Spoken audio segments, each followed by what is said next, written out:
Bushwhacks were some of the worst days I've ever had in the mountains, or life, really. Whereas Panther Mountain is totally opposite. It's a mountain on top of a crater. I think the weather challenges on this incident were particularly difficult. It was really the development of New York State. Catskills were responsible.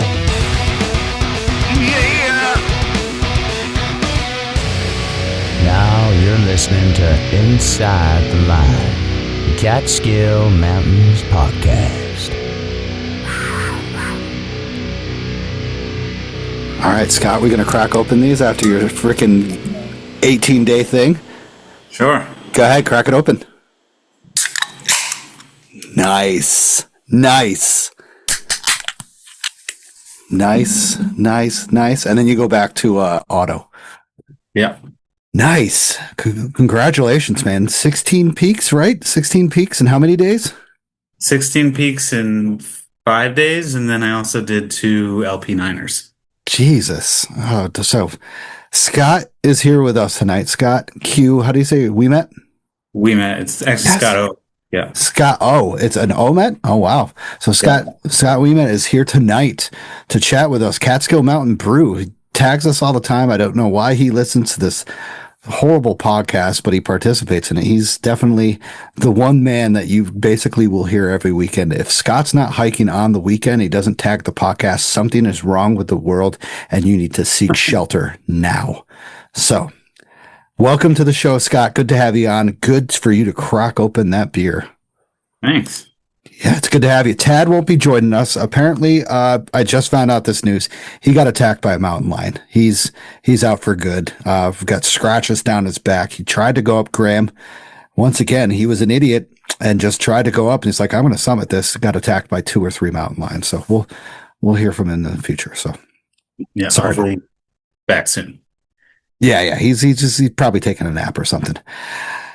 So first off, man rescued after falling into campground toilet. So as I'm talking here from the Thunderbox, our studio, this goes and happens over in California. So officials say a man at Camp Edison near Shaver Lake in California fell into a chemical storage vault beneath a non-flushing toilet after dropping.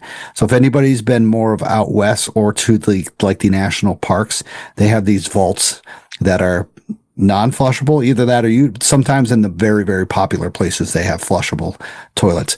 But once again, they're like your outhouses. They just drop and it gets like recycled and stuff. So he apparently was doing something, probably wiping his ass or something, and he dropped his sunglasses in. And after trying to reach inside, he fell in. He lost his balance, plunged into the underground waste tank, and emergency crews, including firefighters and deputies from the Fresno County Sheriff's Office, responded to the unusual rescue and pulled him out. Now, I thought this was going to be a little bit more dramatic. He was in there for roughly 10 to 15 minutes. Now, I got to admit, probably being stuck in a toilet vault for 10 to 15 minutes seems like an eternity. I could just not imagine what the fuck that would be like. Like Torture. Torture, or you're walking across the logs in the Adirondacks, correct? Yeah, that's true. It would feel like that. Mushy, wet, nasty, probably filled with bugs. Yeah, right? It gets worse and worse. Like, I could just imagine that could feel so long. And he was decontaminated at the scene. I don't know how they did that. He did not suffer some serious injuries and was able to walk away. And they used a reminder that vault toilets contain hazardous waste and toxic acid, making any attempt to retrieve items extremely dangerous. So, as being out west, as I went out west, I saw there's vaults all over the place, which I love. Once again, we talk about doing stuff often here in the Catskills for some reason. But they have them all over the place, and it's very, very helpful. But once again, if something gets dropped in there, man, especially my sunglasses, maybe my phone, I might go after it. But if I look down... Actual glasses. I mean, if you couldn't see, I could see needing to try to fetch them. But sunglasses? Yes, correct. It's just not worth it. But then this guy thought it was. I was just like, and then the thing is I've, been in these vaults, probably, Scott, you've probably seen these vaults before and just different places, but like falling into, like, those are like small. So he must have had his, like, half of his body down in there trying to get it and just, What? Yeah. yep, flipped right up and went, oh God, face first. Face. Oh man, shit hit the fan right there. Let's just say that. God damn, that's horrible. But anyway, I had to share that. I mean, once again, How'd you even find that story? the good old Instagram. I mean, you say one thing, you say Thunderbox or something like that, and all of a sudden you get all these targeted ads or something like that. Maybe it's probably Facebook because, the other day I was looking for a sun shirt, and all of a sudden I get every goddamn 3 things is sun shirt on Facebook. So I'm like, nice. I'm like, at least I know I can look for stuff, but thanks, Facebook. But yeah, I didn't pinpoint where Shaver Lake was, so I'm going to look it up real quick to see. I mean, Fresno is close to where I was. Shaver Lake looks to be in between, it's Sierra National Forest, so it's in between Sequoia and Yosemite. So, man, that's a long drive. So 10 to 15 minutes. So damn crazy. So, what do you think, Scott? Once again, you said retrieving sunglasses is a no-no, but what would you ever dive deep into shit to get something? Probably not. Yeah, right. Not in regular glasses. Maybe if I was mid-hike and I needed to see. True. If you're a vault, like, you'll be right near your car, basically. So That's true. Yeah, the vaults are very rarely known to be, like, located deep into the woods and stuff. So crazy. So I wanted to also bring this up. I was going to bring this up on the last part of the last podcast, but I didn't have any time to research. So this was a proposal unveiled in Hunter for 114 vacation homes, hotel, and restaurant. So this was back in June 18th. So, 12 days back.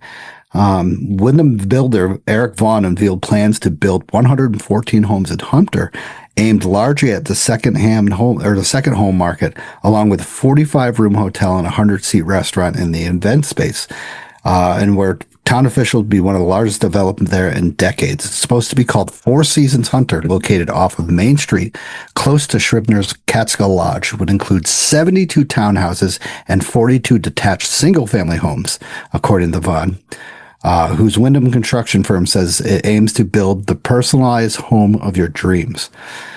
Now, we've heard a lot of this. We've seen a lot of this in the past, I would say 6 years, ever since COVID happened, of just places popping up all around the Catskills. I referred to this, the COVID boom as the second, like, golden age, the gilded age of the Jewish coming up here, where people are starting to realize the Catskills are a sacred place. They're beautiful. They're going to build. And, a lot of the people up here are older people that are willing to sell their home or sell their property, to retire, to get out of having, like, a tough life that we are all having right now. But so this guy he would require the village to annex 127 acres of land that he owns in the town of Hunter, adjacent to the 14 acres he owns in the village, securing the development's access village to water and sewer systems. This came late as sparsely attended public hearing Tuesdays ago. It's the first step process of the annex. They presented the concept, the plan, to the town, and they are start the process. They're starting to review. Now, Sean Mahoney's been on the podcast before, said in an interview after hearing the first heard of the proposed development, we heard that somebody had purchased the parcel and looking to develop it. It's been decades since the size development built in Hunter. So, let's see. Scribner's will open an existing hotel that was renovated. we can definitely use hotels in our sound as short as the bed space, which is true. Hunter, even though having Hunter Mountain, you go by Hunter, there's small motels and small motels and then rentals, and those rentals are kind of sky high max of rental prices and stuff. So, Scribner's opened 2016, charges a minimum of $266 per night for hotel rooms. God damn! Include access to the pool, sauna, lounge, and garden. A little bit more details. This village and town would have to supply 180,000 gallons of water per day to the new well on the low side. A lot of people, I haven't heard any pushback or, thoughts about this. Not a lot of people are saying anything. So I'm going to have to dig a little bit deeper. And, he's to go a little bit further. Vaughn is a former partner of Wyndham Mountain Retreat, who has operated construction since there's 2002. And he's been building homes for windows for over 20 years, and he's seen a demand shift over to Hunter, which I got to admit is true. And he said Wyndham's is getting a little bit priced out, which is also true. You got to pay. So I don't know where I'm at with this. I drove by there today to kind of see what it would be, but I was driving too fast in the Tesla. I was doing probably 115, and I passed a couple cops and they didn't catch me. But we'll see what it's supposed to be like. I mean, looking at the map, I couldn't get a view of where it's supposed to be and stuff. The map is a little odd. You can't really zoom in. When you're driving between the village of Tannersville and the village of Hunter, and there's that stairwell that leads up to nowhere by the tombstones up on the right, up on the old church, property behind the old church. Ooh, Scott, nice. Yeah, you could see the road from that little proposal site. So you'd have to dig deep to find where his taxes and stuff like that log, but that's not that bad. You can easily do that. So it's interesting. So we'll see where this goes. What do you think, Scott? If $266 per night for Scribner's is pretty expensive in my place. Yeah, I know that if you talk to Greene County Tourism, they'll tell you we need more hotel rooms in Greene County because tourism drives the economy of all the local towns. And I also know Eric. I've worked with Eric for a long time, and he's a great guy, and he does amazing projects. He builds amazing homes in Wyndham. Oh, nice. So you know this guy? Yeah. Oh, awesome. So what do you, is it going to be, are we going to be seeing new, I wouldn't say new stuff, new age, just boxes, or is he going to go nice old, not old fashioned, but something that'll look at least somewhat decent, but not this new millennium of where it's just boxes, black, everything. I think he does a mix because I think he, sells the property to the people and then lets the people build the home that they want. But if you look at what he's built in Wyndham, he's done a lot of the really nice log cabin homes up on the sides of the mountains and stuff. But he's also done some newer modern homes because I just think that's what people want right now. Of course. But, I also think that Hunter has a different vibe than Wyndham, where Wyndham's got a lot more modern architecture, where Hunter's got a lot more ski chalet, smaller homes. Yeah. And if you go through Hunter, you got to admit it's a little town. It's smaller than Tannersville. The town is really not as tight as Tannersville. Tannersville's got a little bit more development, a little bit more fun and stuff like that offerings. When Hunter, you think would be a booming town because of just the ski resort alone, but it's not. So maybe this will bring some good brewing up to the Hunter that we need. The village looks incredible when you drive through it now compared to how it looked just a couple of years ago, Especially right? Got rid of those rundown buildings right on Main Street. Yeah, they got rid of those. I was very happy to see that. Yeah. It's just right next to those is those townhouses. Have you seen the prices what they were going to sell for those? No. Oh my God. Do you know the ones the new modern ones that are just boxes? Yeah. 2.5 million. That's insane. I think with the podcast, we can all get together and we can, with how much, it had to be the headquarters. Everybody can sleep there. Nobody has to shower, keep everybody away. So we can all have a good kind of like central spot for everybody that participates in the Problem podcast. is, these homes are going to be too far from all the hiking trails. That's true. I mean, then we just got to bushwhack everything, I guess. Hey, That's like central, like how far of a drive would that be, Hunter, for you? It'd be like 45 minutes, right? yeah. Yeah. So same here. Well, that's be an hour and 10 minutes for me. So, I mean, but still, you're still, once again, you're still from the southern part of the Catskills. You just got to go down 214. I mean, so everybody donate. I've got to figure out how many ciders, 2.5 million, five. So that would be around 990. No. Jesus, my math is totally off. About 500,000 hard ciders. Please, let's get it going. But we'll keep an eye on this. So thank you, Scott, for your input. Let's keep an eye on that, and we'll talk about that. So I'm glad I let you be an editor on this, Scott. So Mount Marcy death update. What do you got for us, Scott? Yeah, so you talked about this over the winter. Do you remember when there was the lady, I think she was from New Jersey, that was hiking Mount Marcy with her dog? And the report came out that she had fallen on Marcy and called for a rescue. Yep. Well, I actually heard this from Todd Bold, one of your other listeners, that he was hiking in to an Adirondack hike and happened to bump into one of the rangers and was talking about this. And what he found out was that she hadn't actually fallen and had not fallen into a spruce trap like some people thought. She just got so cold that she called for rescue too late, and they were telling her that she needed to hike out and keep moving, but she didn't want to move because she was scared to move, and they found her right on the trail. Wow. And I just thought that was an important thing to talk about because I think it just proves that sometimes you don't want to wait too long to realize you need help. Yeah, so she died of hypothermia, probably. Yeah, hypothermia right on the trail. They found her sitting right on the trail. Wow, and that like they said it was because she fell, and now they released it? Well, the early news reports that you had read about said that she had fallen off the trail, but yeah, there was an update and they released her name and some of the cause of death that it was hypothermia.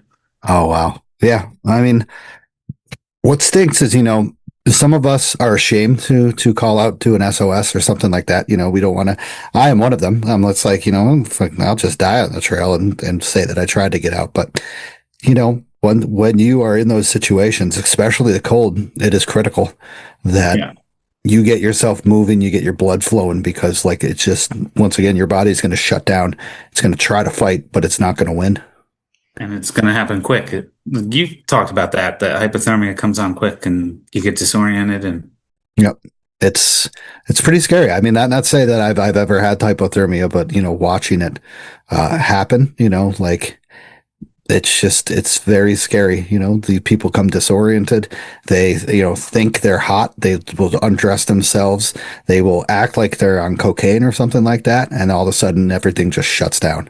So it all depends, number one, on the person, if they keep going, it's tough. It's so, once again, just like Kate that you hiked with, that she got hurt.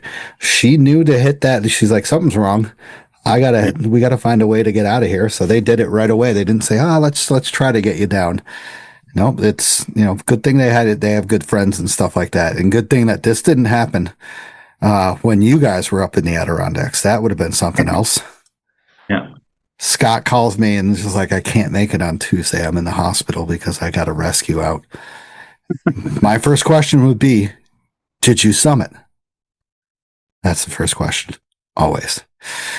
But so what's this? Todd been talking to you a little bit too much, I'm guessing? Maybe. Little summer party? I don't know if it's a summer party. I mean, I really wanted to go up to Wyndham for the 250. Everybody's throwing a 250, the 250 celebration. So that's pretty cool. I wish we could.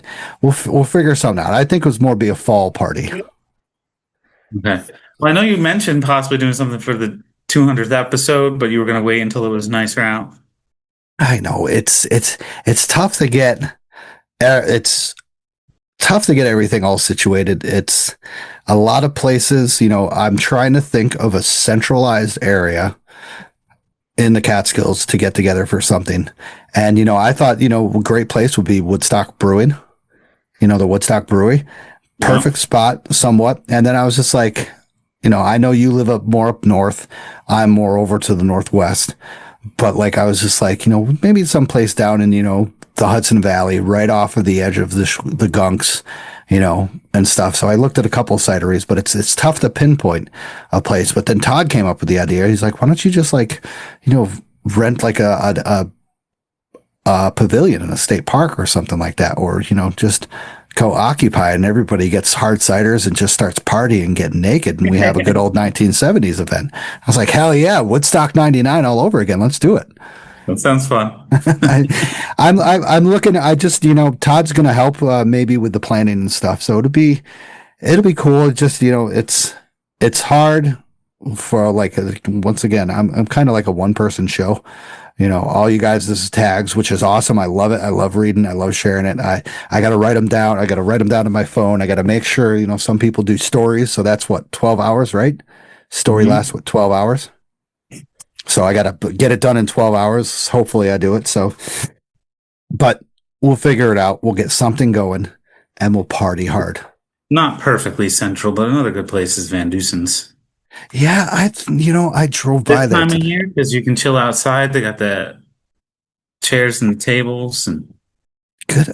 That's a great spot, and that is right. I wonder. Do you think? I'm trying to think of who could we get the sponsor? You think Hudson North would sponsor? Maybe that'd be well. They've been on the show. They have. It's been a good time. So. Anyway, anybody's going out for their July 4th this Saturday, which is tomorrow from this recording. Have fun, report back. I don't know what I'm doing. I would really want to go to Tannersville and hit up Tannersville. It looks like they're having a great 250th. Scott, you got any plans for the July 4th? Well, just a hike. God, I knew it. Are you do you night hike? Are you going to watch the fireworks from somewhere? I don't night hike, but I'll be home trying to keep my dogs calm. Oh, the Zorro doesn't like it? They don't like the fireworks now. Oh, poor babies. All right, stop doing fireworks. Screw the fireworks. All right. But all right, cool. Typically, I can see the Wyndham fireworks from my house. Oh, that's nice. The Wyndham? Yep. Oh, you're right there. Okay, that's not bad. I thought you were more north. Where are you again? I'm like 20, 25 minutes north of Wyndham. But I can actually, like, from my house, I can see Wyndham High Peak. Oh, that is jealous. I'm jealous. Nice. And you don't that's like your least visited peak for some reason. Right? I don't know. You're like, let me look at the stats. I've only summited at 25 in the past month. I've done that one 5 times. Most I've done 6, 7, or 8 times. So okay. So you're getting there. It's getting there. All right. Well, thanks for shooting the shit, Scott. I greatly appreciate it. Love hearing the input, once again about the new proposal that we can hear about, we can follow about. I'll get your input about that. Have him contact me. Big shout out to the monthly supporters, Chris Garabian, Eric Rosario, Oscana Nichols, John Comiskey, Mikey S., Desert City Radio, Henry Burmeister, Vicky Ferrer, Jeff Jott, Betsy A., Denise W., Vanessa, and Jim C. Thank you guys so much for supporting the show. Greatly appreciate it. Another big appreciation goes out to our great sponsors of this show, like Outdoor Chronicles Photography. Molly from Outdoor Chronicles Photography specializes in adventure elopement and adventure couple photography in the Catskills, Adirondacks, and White Mountains. She's an officiant for getting married, a licensed guide, but most important, she's a story maker. Molly won't just give you photos, she'll give you memories that will last forever. Don't hesitate to get a hold of Molly on all platforms. Also, have you ever wanted to learn more about hiking or backpacking, or even brush up on some of your old skills in the backcountry? Check out Trailbound Project, a hiking and backpacking school. Scott and Joe from the New Jersey Search and Rescue Team have amazing backgrounds in wilderness first aid, wilderness first responder, and the Mountain Rescue Association, and they are there to teach you old and new skills of hiking and backpacking. They teach anything from first aid, map and compass, and many other skills that could help you and others while out on the trail. Check them out on their website and at all social media platforms. We actually have a story from a guy who helps out Trailbound Project later on, so it's good to hear. So the big question is, I mean, let's talk about how about we mix things up, Scott. We cracked them open before. What are you drinking tonight, buddy? Tonight I have a few different things, but right now I'm drinking the Founders All Day IPA. Wow, a few different. Jesus, nice. What else? I got a Sam Adams Summer Ale because it's that time of year. I got a Sierra Nevada Pale Ale and one more, but I forgot what it is. Are you going to be able to finish this interview? Yeah. I mean, I have my good old rum and coke to finish off right here. Nice. And then I got today. I went to Tops in Tannersville and got this Hudson North Pink Pineapple. I haven't tasted it yet, but I'm going to try it right now. It's weird to have rum and coke and then a pink pineapple. So, oh, that's delicious. I can't wait to down that. So excellent. So I got to write down all those. That's like the first that somebody's had like 8 different drinks. There's nothing wrong with that. I don't mind that. Scott's going to down him. He probably does this. This is what his motivation is when he's hiking like 25 peaks in the goddamn Adirondacks. He's just like, let me finish a beer when I get up top of here. Definitely after the last day.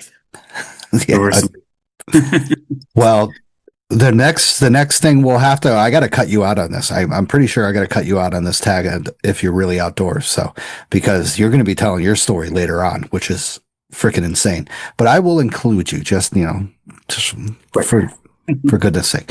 So the big another question is, are you really outdoors? If you mention the podcast in one of your hikes through social media, Scott and I are going to chat about it tonight. Tag us by typing 8 ITL Catskill MTM podcast. Now, let's give a big shout out to Joe J. Kaplow. Finished his New York Downstate 28er list. Congratulations, Joe. I think he did this before. I mentioned this before, but I wanted to give a big shout out to him because he's been nailing that. And that's pretty cool. And I know later on in a couple episodes, we're going to have the person who runs that, my friend David Perez, on the show. That looks like a fun challenge. I see a lot of people working on that list right now. Yeah, it looks pretty neat. I mean, I'm jealous as heck that you can see the Manhattan skyline, like from all these places. I think Todd's been doing that, and quite a few other people have been working on that list. I think Todd finished it. Did he? Yeah, he got his patch, so that's pretty cool. Nice. Cool challenge, once again put together by my friend David Perez, who's going to be coming on the show to talk about that and also about his new sticker company that he has. That I got to show you these stickers, Scott. You're going to love them. They are fantastic. They did an amazing job. I was freaking blown away by what they did. So it'll be fun. So also Sean, Long Island hiker, was down in Front Royal, Virginia, giving out some trail magic to through hikers that are passing through. Once again, the bubble is hitting the Virginia area right now. Shenandoahs, usually June to late June is when they're flowing through the Shenandoahs, and they're starting to make their way up good old Pennsylvania and stuff where everybody hates. So thank you, Sean. I don't know if I saw Rachel Jean. I'm pretty sure I saw her in the video. So shout out to her. Shout out to you, Rachel, if you were there. So trail magic is amazing. I suggest everybody participate sometime, one or the other, giving out trail magic. Vicky, Hiker Goddess Adventures, went up Lone and Rocky and says that nettle season is full swing. She went up the Donovan Brook area and lost the trail a few times due to the big old nettles. She said they were waist high. So it's that time of year. Saw them a lot today with my hike, and not Sunday, but they're getting up there. Never think Alone in Rocky as having nettles because I always do it from the top. But do you hit them on the way up, bushwhacking from the Fisherman's Path? Yeah, she went up.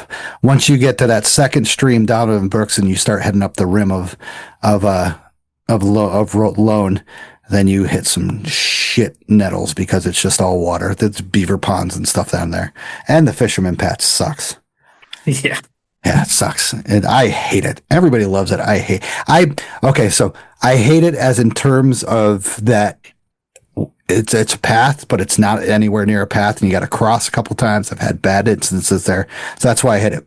But it's amazing. It's a never sink. Why you can't complain about that. So, and then she also went to Pomerantz Nature Park in CT in Connecticut with her husband. They had a good outing. So next, this dude, this is his first time tagging. Scott, Catskill Mountain. Is it Brew. Brew went up in the Adirondacks and did the upper and lower Wolf Jaw, and then did a lot of stuff that we'll talk about later. Scott, your pictures, your stories, and stuff like that is just absolutely insane. It looks like you had a grand old time. It was a fun trip. Fun trip. We'll talk about it later. He's like, I can't wait. I quit. So, moving on to next, Shayna Shay 315X. Right? I said that right. I think I typed it wrong in here, right? I said 316 because of probably Austin 316. Shayna, you got to change that. I'm looking it up right now. I might have messed up. It is 315. 315X. I wrote it down wrong because I was thinking Austin 316. So she did Vanderwacker and Pillsbury in their Adirondacks, and then joined Scott and Kate and Todd and Jeff and who else? What was that other guy's name? Eric? Yeah. Eric. And did Cliff for 41 and 42 for her 46ers. So awesome job doing those. It's great to see everybody out and together. It fills my heart when I hear that. And it's Todd was his 44th and 45th. He's got one left. Yeah, definitely. It's crazy. I was talking about him today, so that's pretty neat. Lisa Chaotic Kozatic must have done Panther because she saw the book of Giant's Ledger. So she was up on Panther. I love that. As I did that video, it was all Giant's Ledge, and that's Giant's Ledger, which I thought it was awesome. So Giant Ledge. Danny Mildly Mischievous was somewhere bird watching, which I appreciate because I'm in my 40s and I love bird watching now. Off in the woods, Sean, our buddy, was up Balsam and Cheryl and North Dome for the DEP Balsam unit. So he bushwhacked North Dome and Cheryl from the north, right? The Balsam unit is the north. So that's a nice little area. Nice little developed logged area. So he went up a different way. Sean, awesome. Good to hear that. He's taking after you and Tad doing these crazy bushwhacks. I hope so. Like, I mean, I'm not crazy like Tad is, but I'm starting to get there. Today I was plotting out when I was driving down through. I'm just like, ooh, I'd like to take that up Rusk. Now I got to find a way to get on that property to get up Rusk. So Jeff Jotz was lucky enough to use the Thunderbox. He was somewhere. Did he use it? He used it. Oh, Jeff, thank you so much.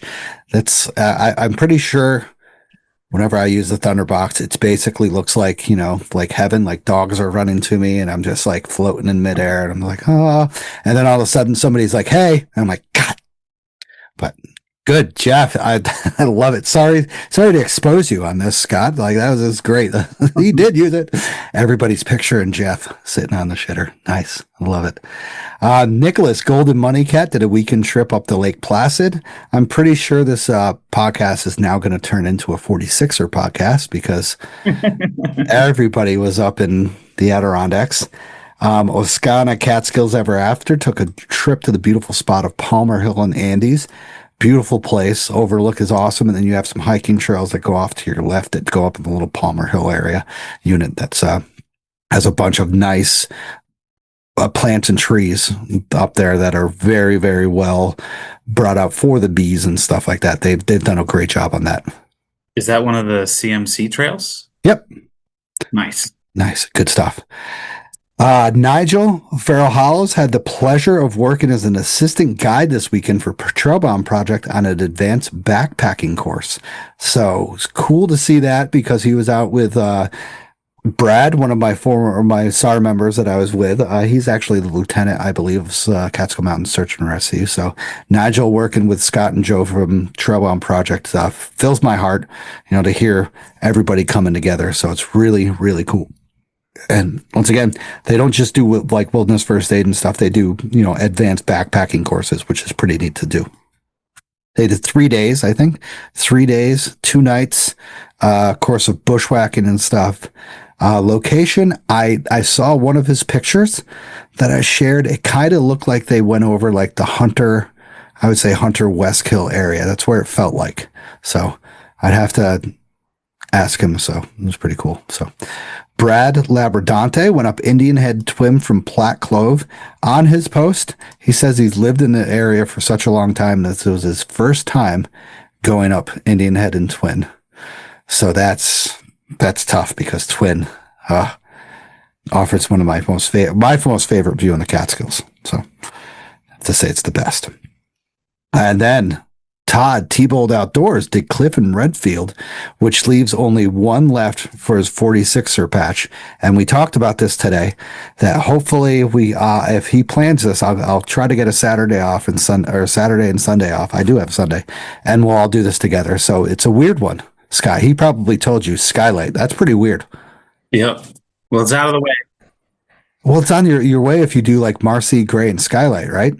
Yep. You loop back around? Yep. So compared to just doing Marcy alone, how many miles is that total? Do you remember? To get to it, you have to either go over Marcy or all the way around over the floating logs and up the backside. And even then, they say even if you do that, you're still better going over Marcy to get out. Or you can go from Upper Works and you go way past where we were this weekend doing Cliff and Redfield to get to Skylight. We're probably only about 2 miles away, but Cliff and Red was a long enough day. I was going to say 2 miles equals 4 miles. So like, that's just, it's like, I went up to Marcy. I did Marcy on my 40th birthday 3 years ago, and I did only Phelps and Marcy. You know, I should have done tabletop. I might have, then taken the next day off and done Gray and Skylight, but I just didn't have it. So looking forward to maybe joining him in the future. And have you done those two yet? I did those this past week. I thought so. Jesus. Freaking crazy. So Todd, one more left, buddy, and he'll be a 46er, and then he'll be listening to the 46 out of 46 instead of this podcast. He's just like, I'm done with the Catskills. He's like, but cool. And then last but not least, Kate Henderson Hikes. We want to say it's been a great year for her. Last year, she had her injury approximately almost like a total year ago on Drybrook Ridge. She talked about it on the show. And after that, she's banging out Sawteeth, Pyramid Peak, Gothas, and Armstrong, saying the views that were so good that you could believe, that'll make you believe in God and terrain. And so gnarly, they'll make you curse the devil. Then did Redfield and Cliff and said, eat your veggies, and tackled the end of her high peaks in Vermont at Killington. So it's been 1 year and she is crushing it. So good to hear about that. Yeah. So awesome. Thank you, everybody, for tagging the show. Greatly appreciate it. Scott, thank you for tagging the show. We'll be on later about that. So previous hikes, Scott, you're going to be talking about that in a second. So what about your last hike in the Catskills? What was that? You did the 9, right? No. Well, I did that 2 weeks ago. On Saturday, I wasn't going up the Adirondacks till Sunday. So on Saturday, I took Zorro and we did Plateau because I had only ever hiked up to the peak and then back down. And I had never actually spent time at the summit and actually walked the whole summit. So Zorro and I went up there this last Saturday. Nice. So you did the summit to Denny's Lookout all the way at the end? Yeah. What were your thoughts on that? It's gorgeous up there. Isn't it? Yeah. 2 miles of pristine, balsams, and you're just in and out. Nice flat walk of just, Yeah. And I probably passed like 8 people that were working on their devil in a day. Oh, nice. Oh, wow. That's pretty crazy. And I think as I was coming down, I saw them setting up for the food aid station for Manitous. Yeah, that's crazy. Imagine like seeing 10 volunteers bringing in tables and gallons of water and food, and that's pretty wild. Imagine seeing that, like in the Plateau. Where's the tail end of that? That ends. Is that down in Phoenicia, right? Because they go Plateau and then they go Warner Creek up Tremper, and then they end it down in Phoenicia. I think that's where they end it, but I know they ended on the Phoenicia Each branch, so that might be it. So, but just imagine, you're on Plateau and like all you hear is to your left, and all of a sudden a guy runs past you, like, who the hell's that? And you're like, holy shit, it's freaking a guy that's doing the Manitou's Revenge, a 53-mile freaking brutal hike, and he did it, and that was the guy who finished top was 19 hours. Like, Jesus Christ. You say I'm crazy. They are crazy. Yeah, today for my hike, I packed like I was going up frickin' the 9, and I did a 2-mile hike along a frickin' creek. And these guys have 2 water bottles and electrolyte tablets, and they're doing 53 miles. Like they just have electrolyte stuff that they're throwing in there. It's crazy. So on Sunday, I went to good old Catskill Falls. So Guardian Revival. Yeah, it was all right. It was. I had Guardian Revival, another summit. I had like a little event of where they got together and they had people hike down to the base of Catskill Falls and back up. So this would be my 3rd time with Guardian Revival, another summit, so that I could lead hikes now for them. So they do stuff for veterans and first responders for free. So I've been a former search and rescue person. I qualify for that. So now I can lead hikes for people. And I was just like, you know what? Why not, like, when I'm doing something Tuesday, why not post what I'm doing? And then, if somebody wants to join, if they join, cool. If they don't, I'll just do it solo again. So Yep.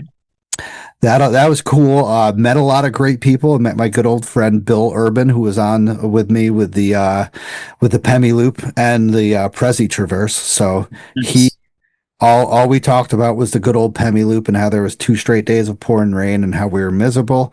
And like out of the 10 of us, 4 or 5 of us were gonna bail. Like it was just one of those times. But you didn't. But we didn't. We didn't. It was crazy, and you know what? I can't say that I regret it, but it was horrible. So, and he was talking about going back up because I need to get westbound over there. I missed it 2 times. So, but that was a great time. The waterfall was flowing. One of the guys from the group took a dip in the middle pool. Said it was super cool. But it was beautiful, light flow. Up at the top, there was probably like 5 or 10 people. Down at the bottom, there was probably like 6. Right after that, we go down to the bottom. We have a time of like, just sitting there watching the waterfall. Then the crowds come in. Like we're talking like 11 o'clock. They start pouring in. It's crazy. Now, I'm not for a permit system, but there was a time when like the people started coming in and I was like, I gotta get the fuck out of here. Like it was just like, all right, I can't take this anymore. But there was really cool, like there was a person standing like on the edge of the falls. I haven't posted the picture yet. I should have posted it, where you can see the perspective of the person that's a little dot compared to the massive falls. Yeah. And you've been around the escarpment and stuff. You stop there. Beautiful place when it's flowing. It's one of those places that's unforgettable. But like once again, they asked that question at the Clove thing of like, how many people would you see in the pool? Like, would you be okay with being down there again and then answering that question? I think I answered like maybe 20 to 40 or something like that. 20 is the absolute max limit. Like I was in there with like 10 people. I'm like, this is tight. Like we're getting a little tight here. And then I was just like, man, I answered those questions wrong now. Like, but and I would never go on a weekend. I don't think we need permits. I think if you just don't like the crowds, don't go on those days. I've only gone on a weekday. I won't go on a weekend. Correct. And what was your experience? You loved it, right? Yeah, I was there. It was a Friday, but there was still probably 20 people there. But it wasn't bad. Yeah, I'm not going to go on a Saturday or Sunday. Yeah, it was a little rough, but it was a great experience with Guardian Revival, another summit. The talking, previous experiences, what they been through, that these people are joining together, for relaxation, for comfort, for new adventures. And I'm just very grateful that, that organization and Guardian Revival is supporting this show because I fully support that. They are awesome. Did you do any of the escarpment while you guys were there or just the falls? No, we just did the falls. So we did the falls and I had plans right up afterwards to go to Twin. Like I was like, I'll just go shoot up right up Twin. That's an easy hike, nice, fast. Yeah, it's right there. And I just seriously, they were like, oh, let's go out to Mama's Boys Burgers. And I was like, yeah, it would be great, just to catch up and stuff and meet new people. And who was that? Zorro? Yeah, that's Zorro. Same night. Oh, I haven't seen him in so long. He probably doesn't know my voice, but he's super cool. So, but yeah, and then today, so Jessica asked me Sunday, she's just like, hey, what are you doing Tuesday? And I thought I was hiking with one of friends, Chris Garbian. But I had my dates wrong. So I'm like, I have Tuesday off. What do you want to do? And she's like, I would like to really see some waterfalls. So I forgot what she said it. I'm a freak for a creek. That's what she said. And I took her to the best creek in the Catskills. I'm not going to say where because it's tough. It's fun. Hi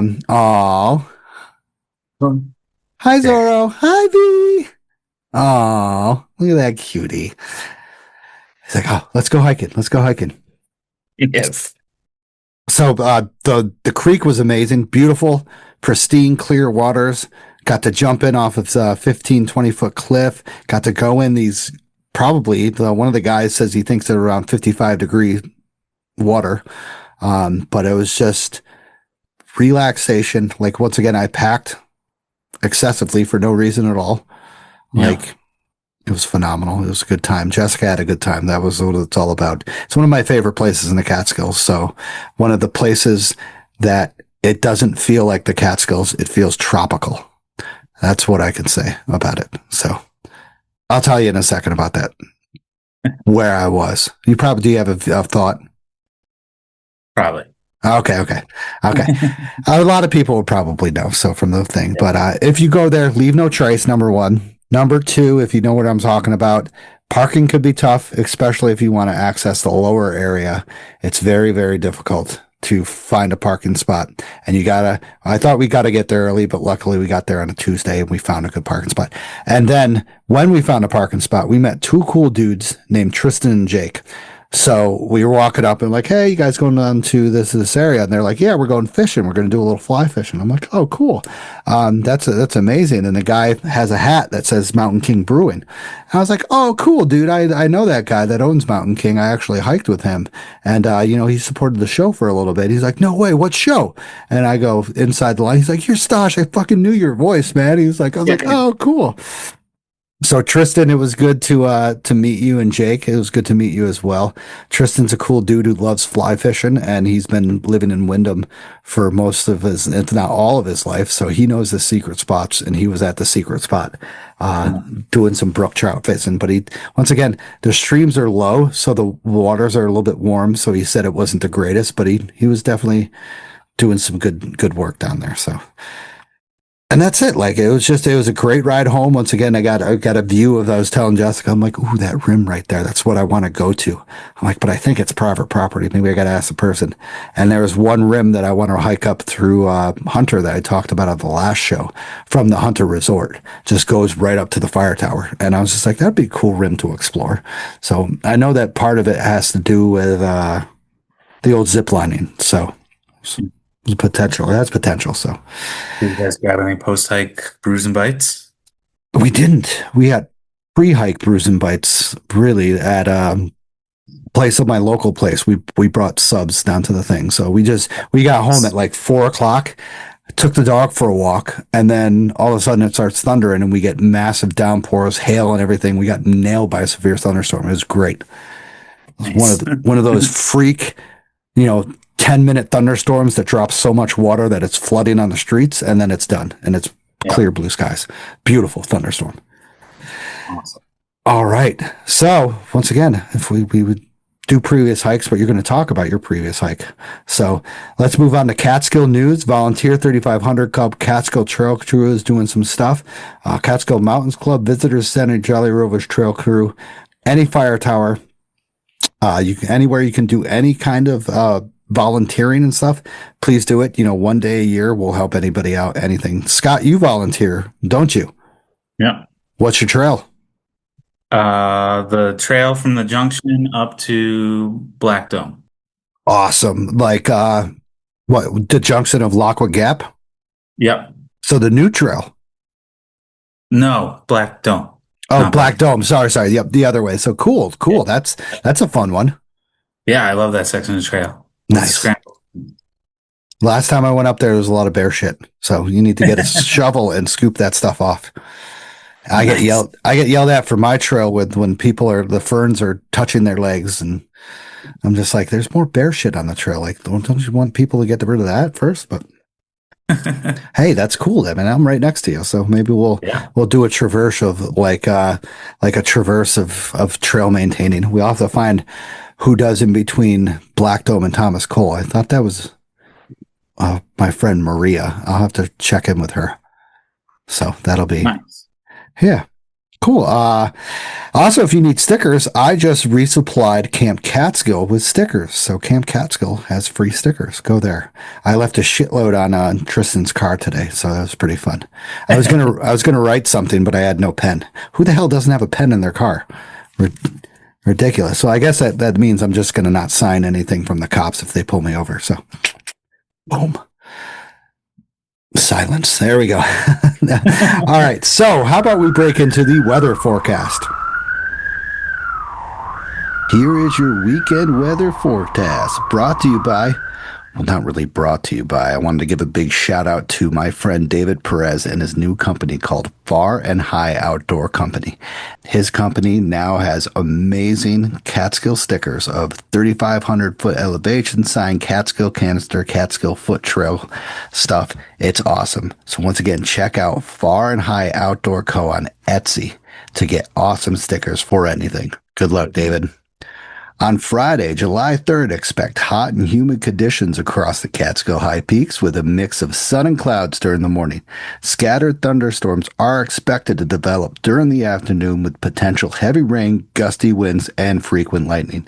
Summit temperatures will range from 78 to 82 degrees with humidity pushing it into the low 90s. On Saturday, July 4th, warm and humid weather conditions continued with intervals of clouds and sunshine.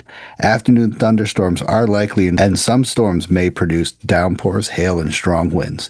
Summit temperatures will range from 72 to 76 degrees with the humidity pushing it into the low 80s. On Sunday, July 5th, cooler and noticeably less humid conditions arrive behind a cold front and expect partly sunny skies with only a slight chance of isolated afternoon shower and improving visibility throughout the day as the humidity decreases. Summit temperatures will range from 68 to 72 degrees. Looks to be a weekend of heat and humidity, so don't forget to bring your electrolytes, water, and massive amounts of replenishment. While you're out there, also don't forget to be safe, be prepared, and don't become tomorrow's rescue story. Back to you, Scott and Sash. All right, Scott, so let's get on to the last set of sponsors, and then we'll get on to you, the main person of this podcast. So, is it time for new gear or hiking in the Catskills? Say no more. Camp Catskill in Tannersville has all your hiking needs. Footwear, socks, moisture-wicking shirts, freeze-dried meals, Catskill merchandise, and more. They have all the essentials for your hiking needs located in Tannersville, and they have stuff online. Check out Camp Catskill. If you want free stickers, stop there. Also, check out Another Summit, a nonprofit program that leads outdoor adventure activities for veterans and first responders for free. Outdoor adventures like walking, hiking, paddling, and even backpacking. We welcome guardians of all ages and ability levels, including those with accessibility needs. Our adventures are located throughout New York and the Northeast, and we organize transit-accessible adventures throughout the Hudson Valley and the New York City area.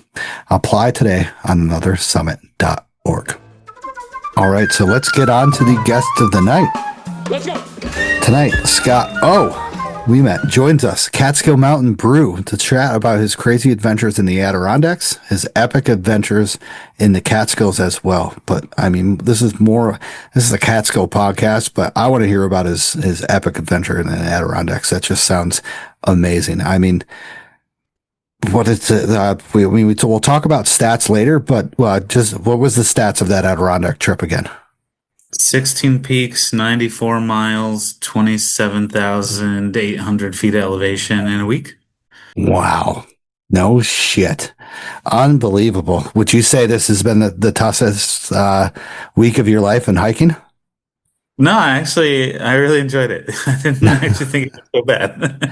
All right. So the Adirondacks are not that bad. So let's just say we'll talk about his his crazy experiences up there, his thoughts about what's the best, what's the worst, what to avoid, what not to avoid and stuff.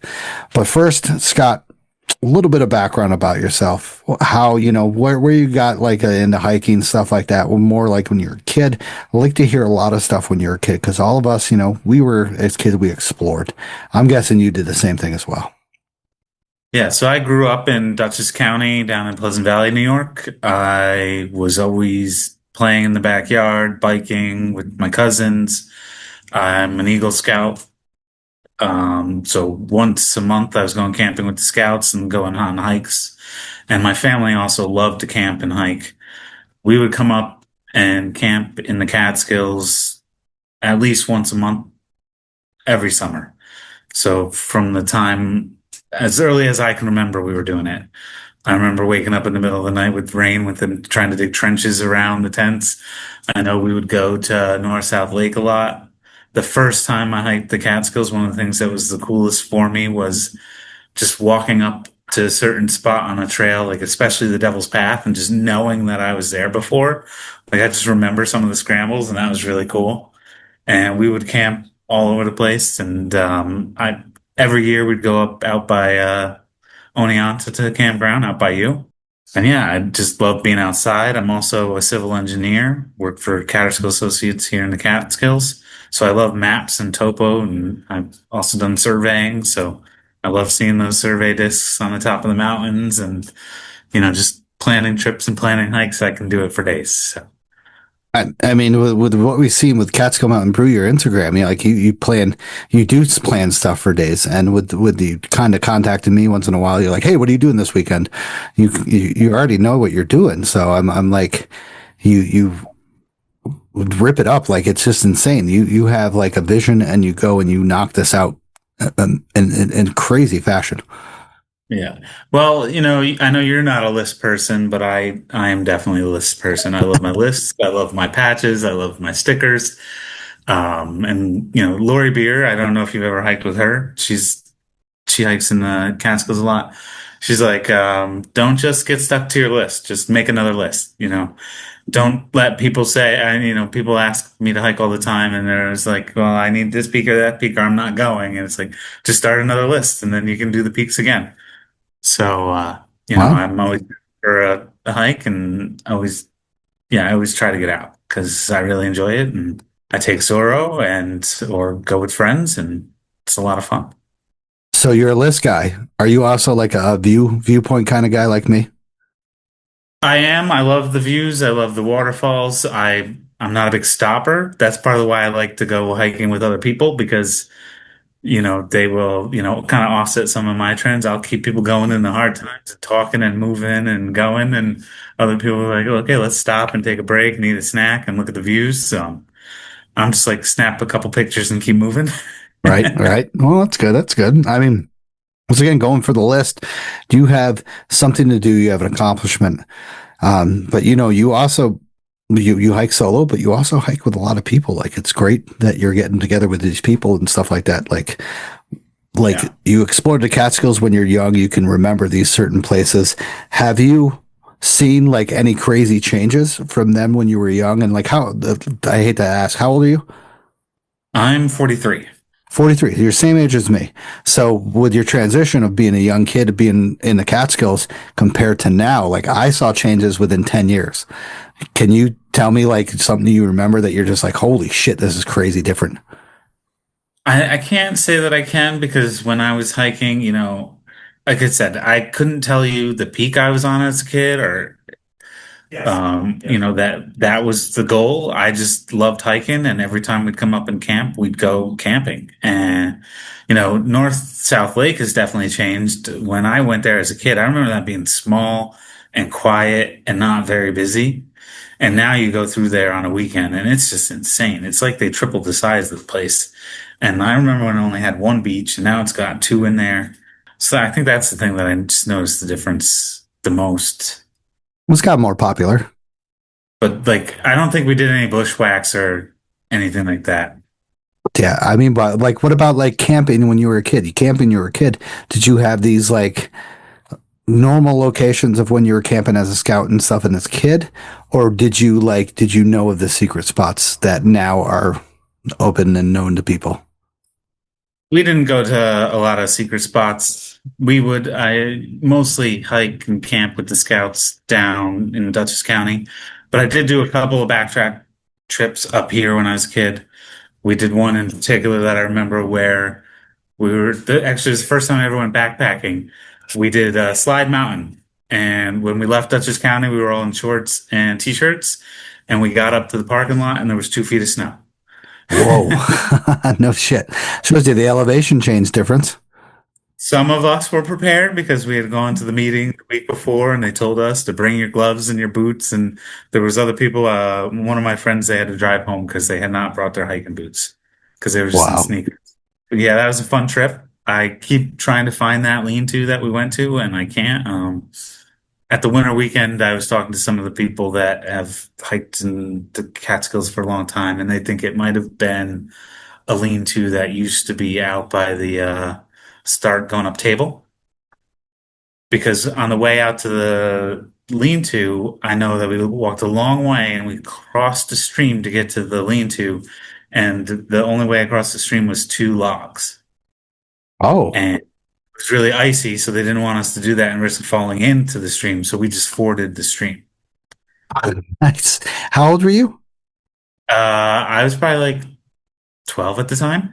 So like it's funny how like at that time you don't care, but nowadays we're just like, God, I want to stay as dry as possible. I don't want to afford this shit. Yeah.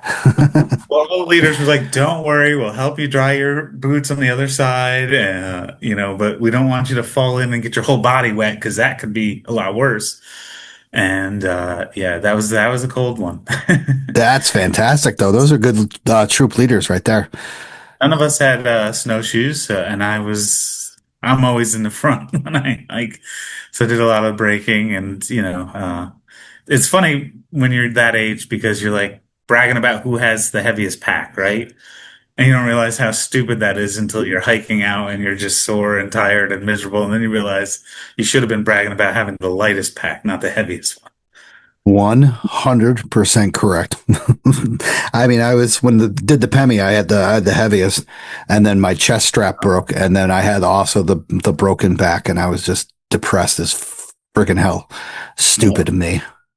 Well, that's great. You know, once again, you're a kid, you experience that stuff, so you're kind of well into hiking. And now, how later on did you get into your life of where you started to discover, like, maybe the 3500 club, the grid and stuff like that?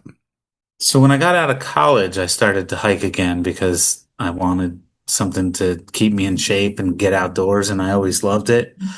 It was hard to find people to hike with at the time. My friends wanted to go to bars, and I wanted to be, hiking up the side of the mountain. They thought I was kind of crazy.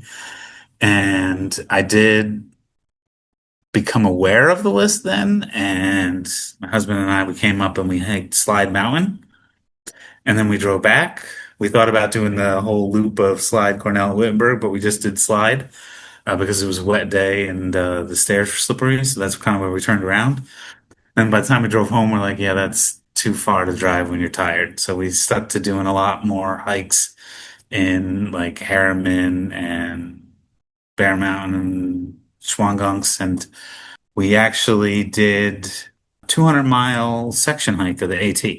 Oh, no shit. Back from Vermont, Massachusetts border all the way down to Bear Mountain. And Wow. we did that for like a 9-day period. And that was awesome. We probably would have kept backpacking a lot more, but at that time we moved to Germany. And we were in Germany for 5 years. And right when COVID hit, we decided to move back to the States. And we were talking about all the different places where we would consider living. And it was kind of limited in where our jobs could be and where we actually wanted to live and be close to family. And just out of luck, I happened to find the job that I did, and it's in the Catskills, which is on my list of places I'd love to live. So we moved back here right in the middle of COVID in December 2020. And that's when I started my job. We moved back in April. And I did not immediately start hiking the Catskills because I had heard lots of horror stories about the hiking during COVID and all the trash and all the people. So I actually started hiking just in like southwest Albany County and Hike Preserve and some of the other kind of more quiet, secluded places people didn't know about. And the 2024, March 2024, I decided I wanted to hike and I was tired of doing kind of the same places I had been going. And Sam was like, why don't you do Wyndham High Peak? You always talk about doing the Catskills. And I did. I went and I hiked up Wyndham High Peak and it started to snow. And it was just stunning and beautiful. And as you always talk about with that trail, you go through so many different types of forests on the way up. And then I was just hooked. And again, I had known about the 3,500 and I immediately started looking up the peaks and looking up the trails and researching. And I think it was 2 weeks later, I was out on Fly and Bearpan. Wow. Just got hooked right away. And well, you got hooked, kind of reignited the flame back when you got up in Wyndham. And then all of a sudden now you're crazy doing these lists and you complete it and fucking, I mean, 2020, you had a little bit of time, but then within a matter of whatever, you do 4 seasons. Yeah. Stuff like that. Like, holy crap. Like how do you do this? So 2024, I did in the spring and summer, I did the first round of the 35s. And then that winter, I planned to do the 4 winter hikes. And my job got very stressful at that time with one of the big projects I had going on. And I didn't do any hiking that winter. So then the next year, I like forced myself to get back out in the spring because it's something that I really enjoyed. And that's when I actually met the guy that I hike with a lot, Eric. And he had just posted on one of the trail conditions pages saying he was looking for somebody that wanted to hike. And he's kind of a faster paced hiker, which I liked. So we met up and we just started hiking. And at that time, he was working on his first round of the 35s. And we hiked every weekend. And then I looked down and I realized that I was only like 3 or 4 hikes away from a single season. And I don't know when I had found out about the single season challenges, but I was at least aware of it at the time. And I said, that sounds doable.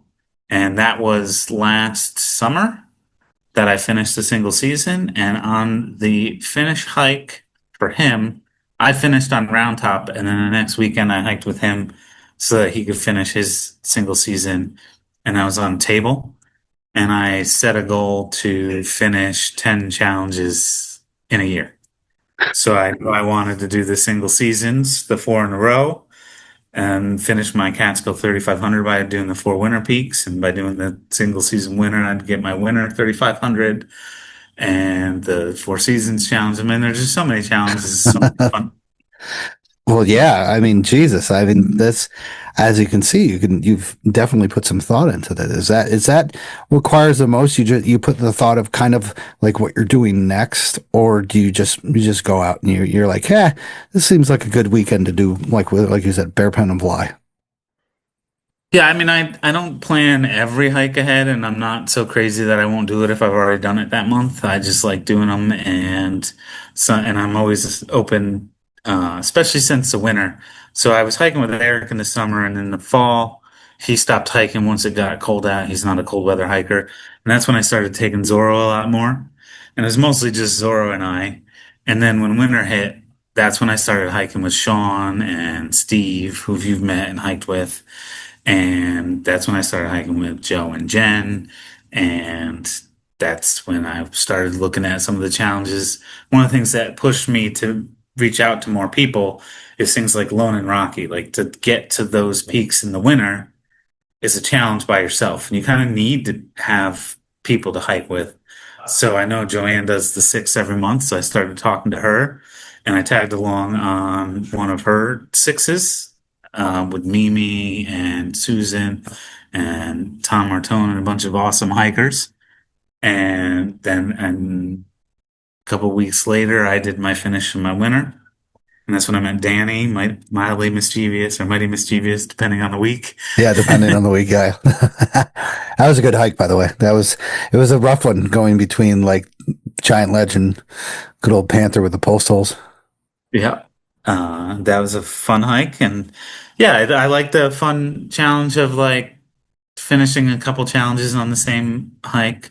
So, as you know, I finished my Catskill 35, my winter, and my single season winner on the same hike. And then 2 months later, I finished my spring single season and my 4 seasons and my 4 in a row all on the same hike. So that was kind of cool too. So you have like eight Excel spreadsheets of what you're doing. You're just like, all right, everything's a different color. And you're like, all right, all right.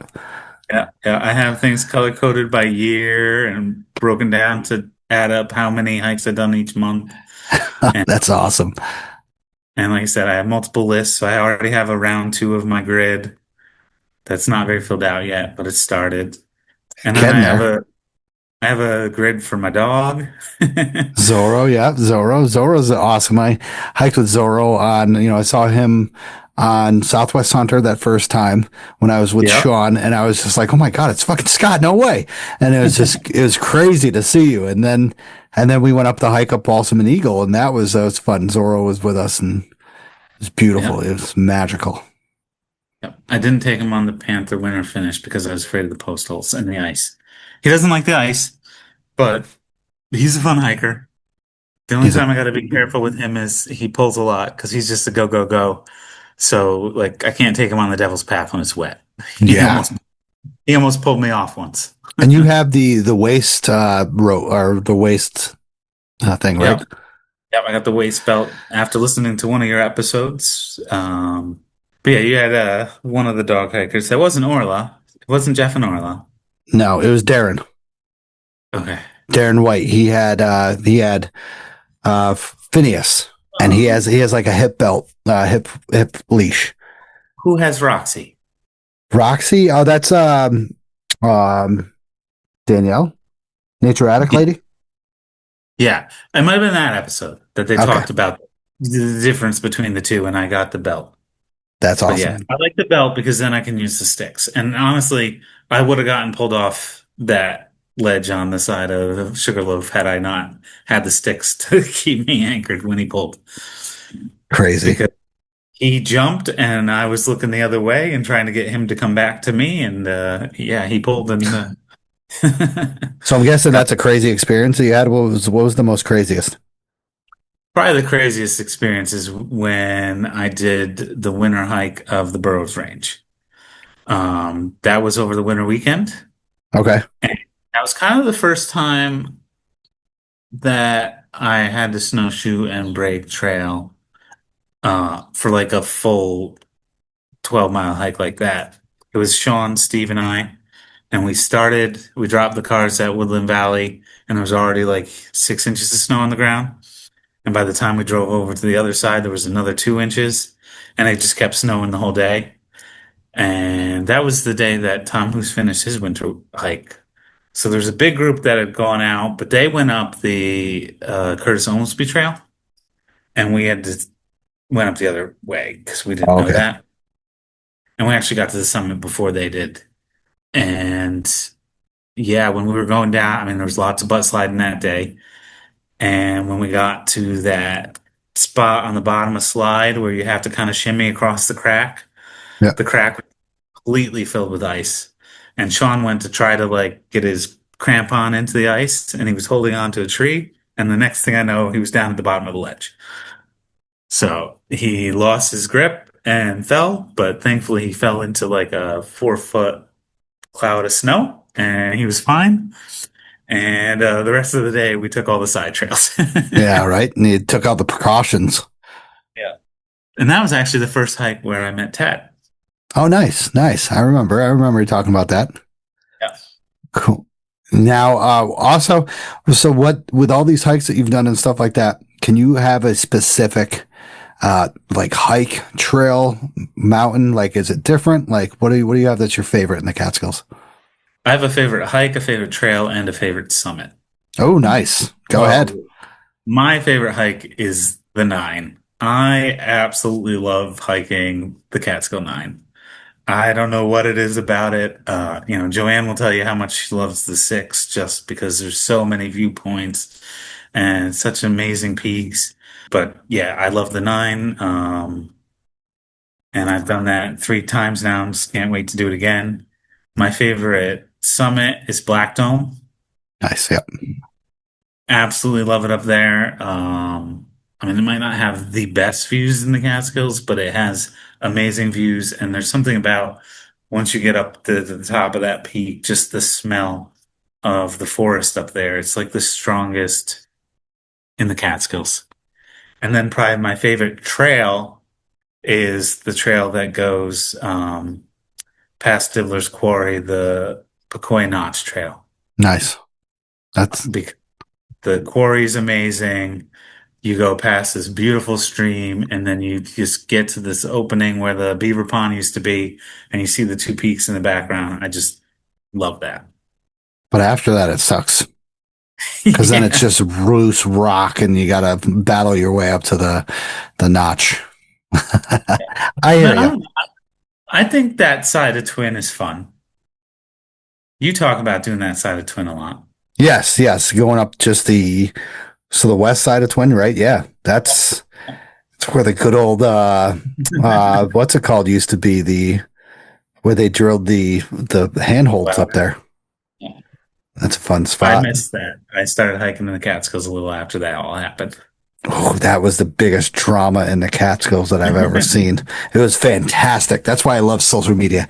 I was just like, this is gonna be a good day. But anyway, so let's get on to your amazing Adirondack trip. So let's get out of the Catskills. I don't want to, but we're gonna have to because this trip was amazing. So now we went over the stats before, but please go over again because I still can't believe this. Yeah, so whenever I go on like a week-long journey, this is my second time going up to the Adirondacks for a week. And I always look ahead and try to plan, like if everything goes perfect, this is what I want to do. And then I always have like a high range and a low range. And like if there's bad weather, there's bad weather. But this trip, I started out by saying I want to do like at least 11 peaks. And if I have everything perfect, I want to do 16. But I never really actually thought I'd do 16. It's just sometimes you just have to have a goal. And part of the thing, I mean, it's the same in the Catskills, but it's more so a thing in the Adirondacks where you start looking at the map and the topo and the stats of each hike and you go, okay, I can do these 3 peaks in 12 miles and 4,000 feet of elevation, and I can do this peak, and that peak's going to be another 12 miles and 3,000 feet of elevation. Or if I just do them all in one hike, it's like 2,000 feet less elevation and 6 less miles because you're already kind of out there. So I kept doing that, and I reshuffled this hike so many times because I also have some other trips coming up later in the summer. So I kind of like planned out how I could get to my 46, and I had the peaks here and the peaks there, and I was like shuffling them around. And I just love doing that. And I can, like I said, I can look at the maps and the trails for days. So my first day was the perfect example of what I was saying. I had originally planned to do the MSG hike, which is Gray, Skylight, and Marcy.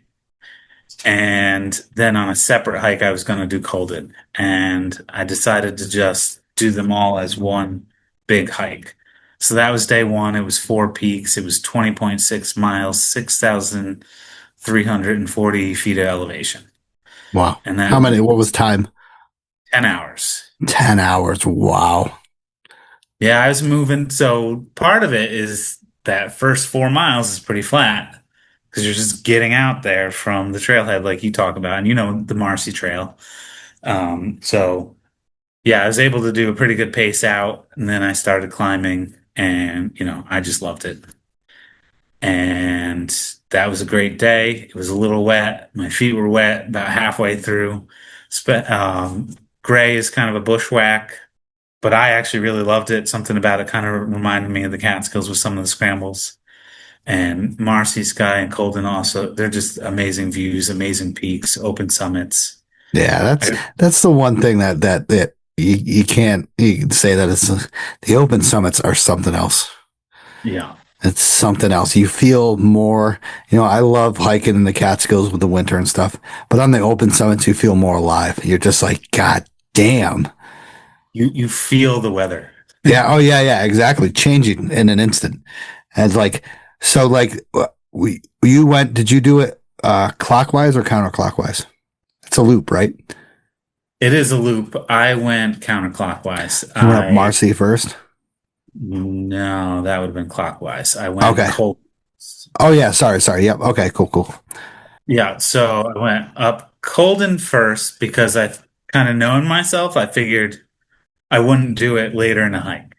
I'll do it on the way out, and then I have to kind of finish the loop. Yeah. So I kind of got that one out of the way first, and then I went through the floating logs, which is a famous part of the kills on the way out to the backside of Marcy. And then I did Gray, and then Skylight, and then finished on Marcy. Wow. And And then the long trip back to the lodge, right? Yep. It's just down, and then you got that flat walk out of depression. It's just like, Jesus, when does this end? But I was alone that day, and one of the tips I had heard was just to put in some music, like put in one earbud, and just it helps you go. True. So when did you start the hike for that? What time in the morning? I started around 5:30. Okay. Where did you stay overnight somewhere? Did you camp? Did you lodge somewhere? So for this trip, I got a cabin. Nice. And then we did day hikes. So I got a cabin that had its own shower and kitchenette, so I could cook and recover. Yeah. Is that at the lodge or just some place like a Airbnb? I stayed at it's Draper's Acres Campground, which is right across from Cascade Trailhead. Oh, nice. Right stretch between Keene and Lake Placid. Okay. It's like a 10-minute drive to the lodge. It's a great place. Nice. So that kind of helps you out with your accessibility to the other trailheads and stuff. Yep. And getting there early when you need to, and just having a place to, like I said, shower, sleep comfortably. I mean, this was what day did you start this hike? Was it a Monday? That was a Monday. Yep. I drove up Sunday night so that I was there early. So any problem? I mean, of course, no problem with parking on a Monday. Was it crazy packed when you came back? When I started the day at 5 o'clock on a Monday, there was probably only 10 cars in the parking lot. And when I got back, there was a lot more. On the way out, I didn't see that many people. I saw like 5 people coming up Colden as I was going down it. And then the whole way when I was out to Gray and Skylight, I didn't see anybody. And when I got to the top of Marcy, the only person on the summit of Marcy was the trail steward. Wow. Just me and her on the entire summit.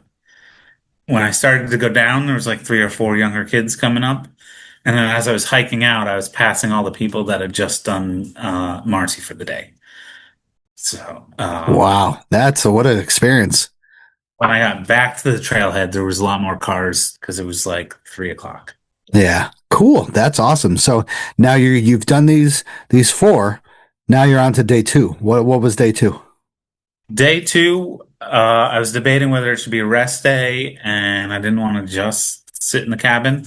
So that was the day that I decided to do 2 of the Lake Placid Niners. So they're kind of easier, shorter hikes, and I did Van Hovenberg, which is Nice. right from the Olympic bobsled venue. Have you done that one? Oh yeah, that view is fantastic. 3.8 miles, 990 feet in elevation, and just amazing views. And after that, I did Cobble Hill, which is a trail right in Lake Placid. That one's even shorter. It was 1.7 miles and 470 feet in elevation. Oh wow. And again, nice views down looking out at the Lake Placid and the town. Nice. And main reason I took it easy that day was because the next day was going to be another long hike. So now your Lake Placid Niner, that's That's a bit. I've heard that's a really big challenge. Like a lot of people love doing that because once again, it's not that crazy difficult, and they're also like fun viewpoints that offer a lot of like awesome like feeling of just like wow, you're almost up at the high peaks at the summits, but not quite. Yeah. So these were my first two doing that, but again, it's just kind of one of those fun challenges that's on the list to do. And yeah, if you want a nice hike, they're all amazing. Like you said it right. They have amazing views. The trails also, after being so wet the day before, I specifically did these because I knew they'd be drier. They're very well maintained. The Van Hovenberg Trail, like you're talking stone steps and gravel paths and just meticulous, no mud. Yeah. Yep. Oh yeah.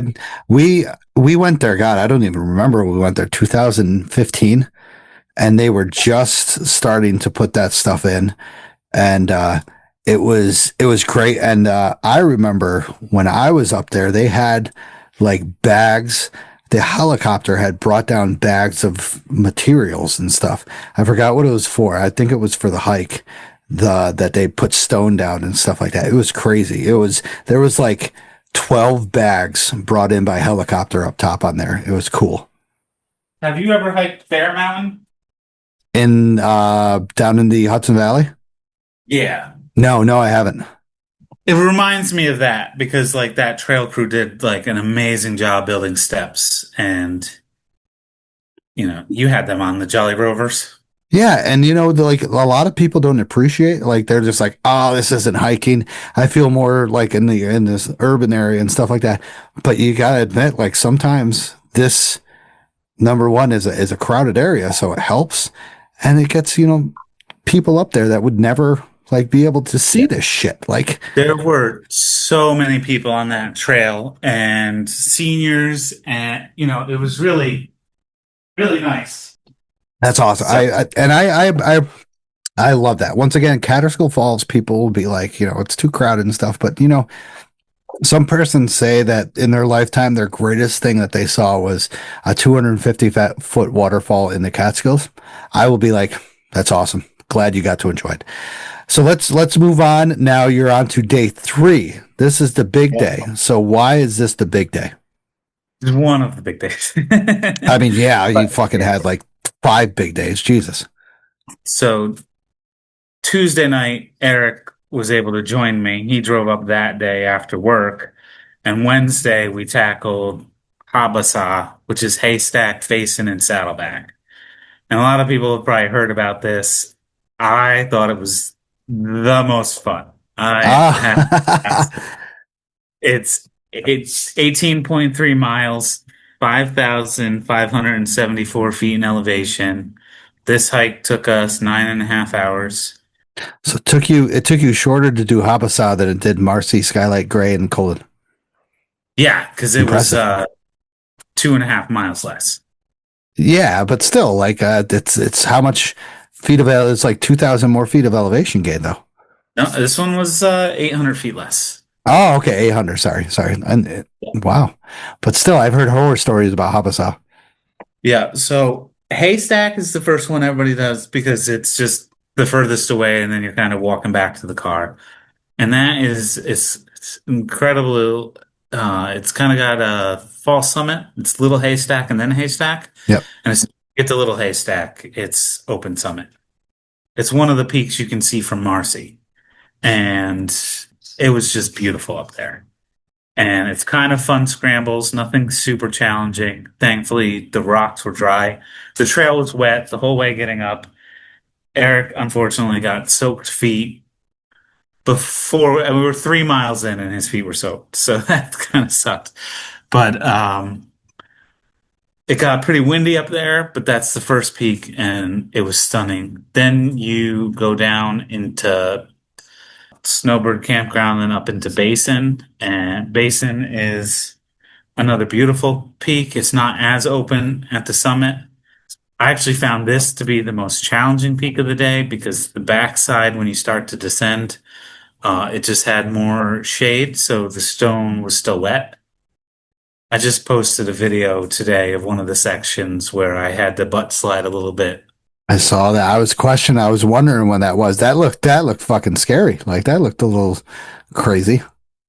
Yeah, I mean, the top you had something to hold on to, and the nice thing about the Adirondacks is the rock is very grippy. I think you described this when you did your trip on the Pemi Loop, that there's kind of texture to the rock. It's not as smooth. So, thankfully it wasn't that slick, and I was able to just get down low enough and then just take that last hop down. And then you get to the part that is the most famous, which is the Saddleback Cliffs. There's a lot of people that read about it and you see videos about it, and it seems really scary. But I'm not a heights guy. I don't climb fire towers, for example. I hate them. I'll go about 3 Oh shit. platforms and that's enough for me. But Saddleback, it was like a playground for me. I loved it. The first 2 kind of climbs, it's scrambly. You have some footholds, but you also kind of need to pull yourself up. So you always hear like it's hard for short people, or it'd be easier if you were longer. But once you get a good grip and pull yourself up, it's not that bad. And part of it's just like looking and taking your time to where to put your foot, where to wedge your foot. Kind of reminds you of like the Cornell crack. It kind of looks worse than it is. Hmm. Kind of zip up that and you don't realize it when you're down at the bottom looking up. And part of it, I think, because the 2 most challenging spots was so low, like you were just starting out and kind of you had a flat landing at the bottom. So if you slipped, you weren't going to slip that far. And once you get past those 2, then it's more of like a ramp and there's a crack and I just sailed the rest of the way up. The one regret I have is I went too fast and didn't get enough photos. Oh yeah, yeah. I mean that's a common mistake that everybody does. They want to, summit and they. I don't know. I'm one. That's why I don't have a fear for the Adirondacks, but I want to enjoy the summits as long as I can. Like when I did Phelps and Marcy, I did Phelps, and I was up there for the sunset for probably like 2-3 hours. And I'm like, fuck, I got to get back down in the dark now to my campsite. And then tomorrow morning I had to do Marcy, but then I was like, I could be at Marcy forever, but I didn't have any views, so I didn't get to stay up there. But with me, I'm a view guy. Like, I want to stay up there and just gaze forever. So I could be, well, once again, you talk about haystack and being like an open summit. I would love to just be up there forever, but it sounds like you cannot do that just because of the long way out that you have to take. Yeah, I mean, we could have probably spent longer on haystack. It did get windy, and we were like, do we put on our jacket and stay here a little longer, or do we get going? And we decided to get going mostly because we knew the hike that we had ahead of us. I think we could have gone slower and enjoyed ourselves a little bit longer looking back, but part of it, you get wet feet, you want to move, and you start thinking about that cheeseburger or that slice of pizza at Stewart's after the hike, and then that motivates you too. That's it. No beer. Catskill Mountain Brew doesn't think about a beer when he's on the summit. I did, but I saved that, like I said, till after the last hike.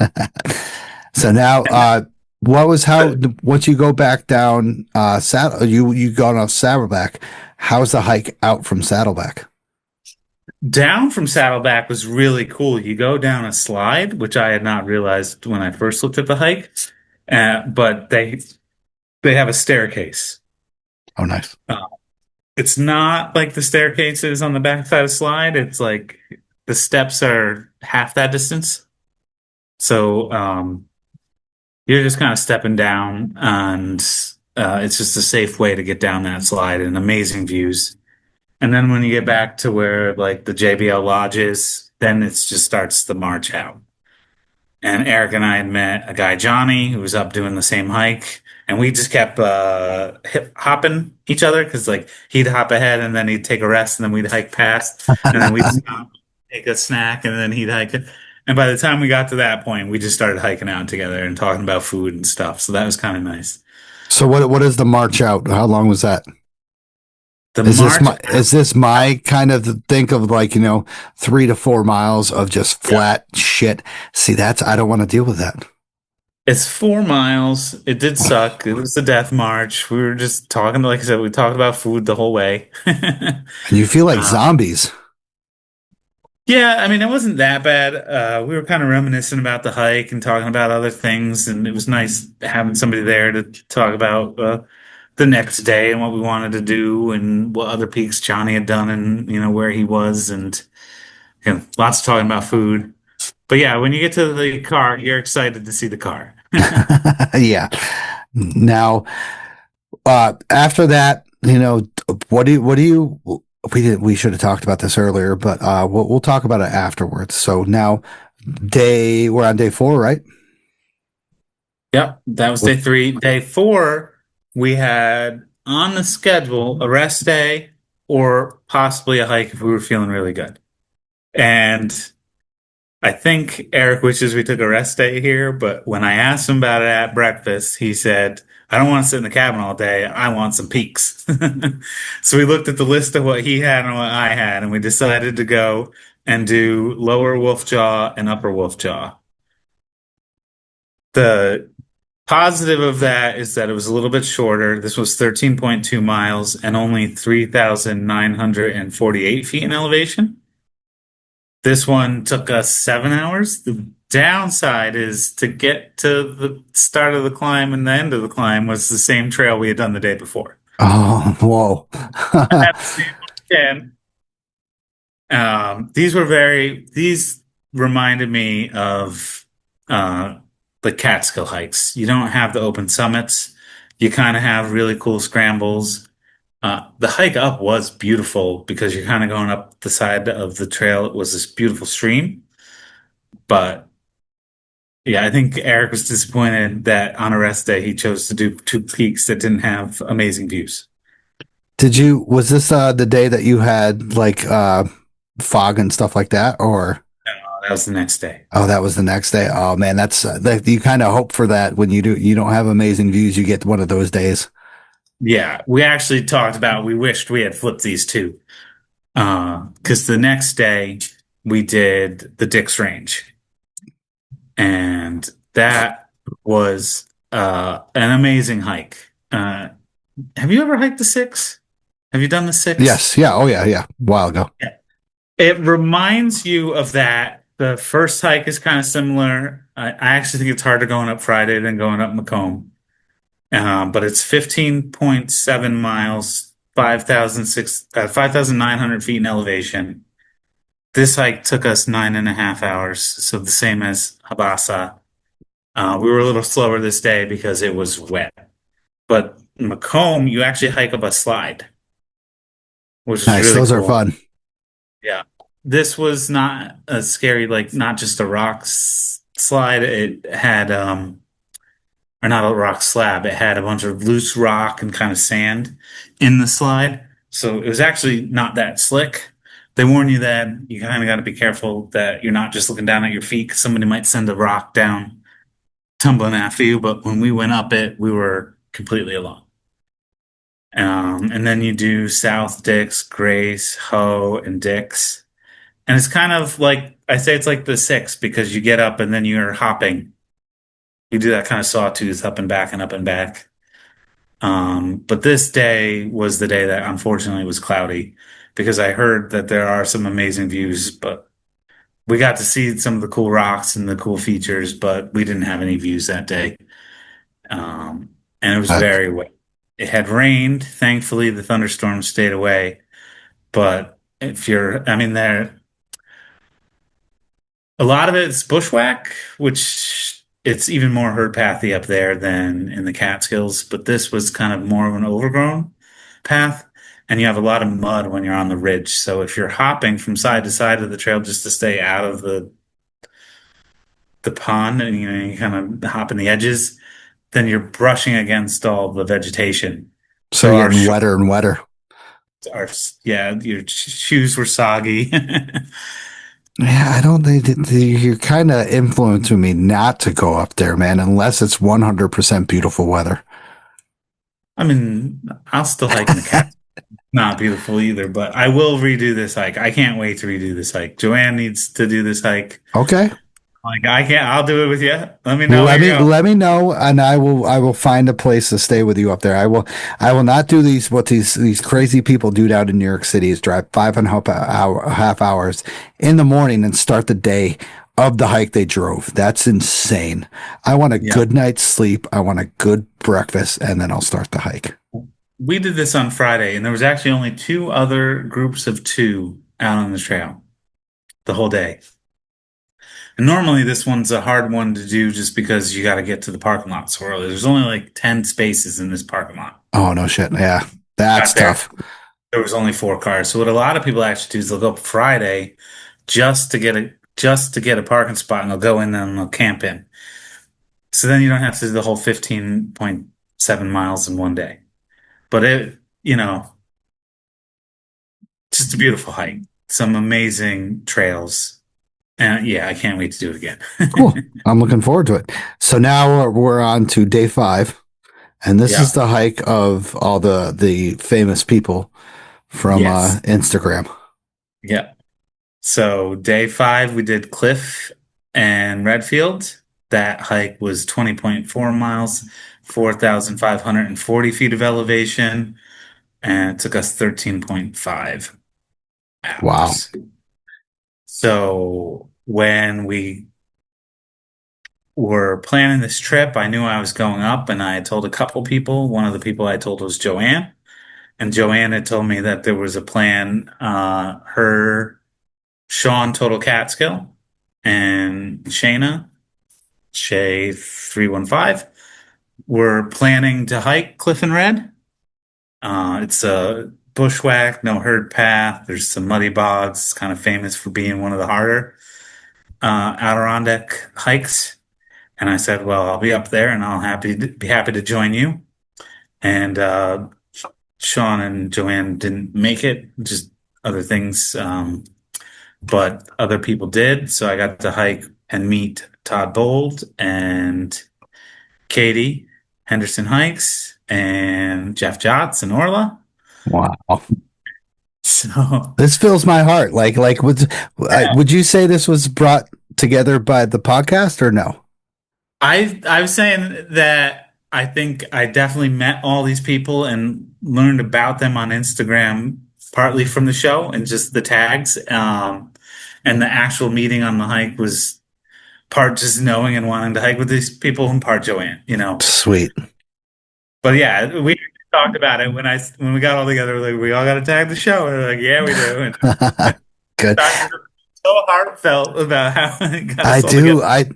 It's the community. Like once again, like 5 or 6 of you people are going up to the freaking Adirondacks and hiking together that tag the show. Like it just fills my heart. And you guys are all like-minded, the same people, leave no trace, respect the Yeah. trails. You're all awesome people. So it just once again, I love seeing this. And this was I was like, oh shit, everybody got together for this hike. This is cool. Yeah. Yeah.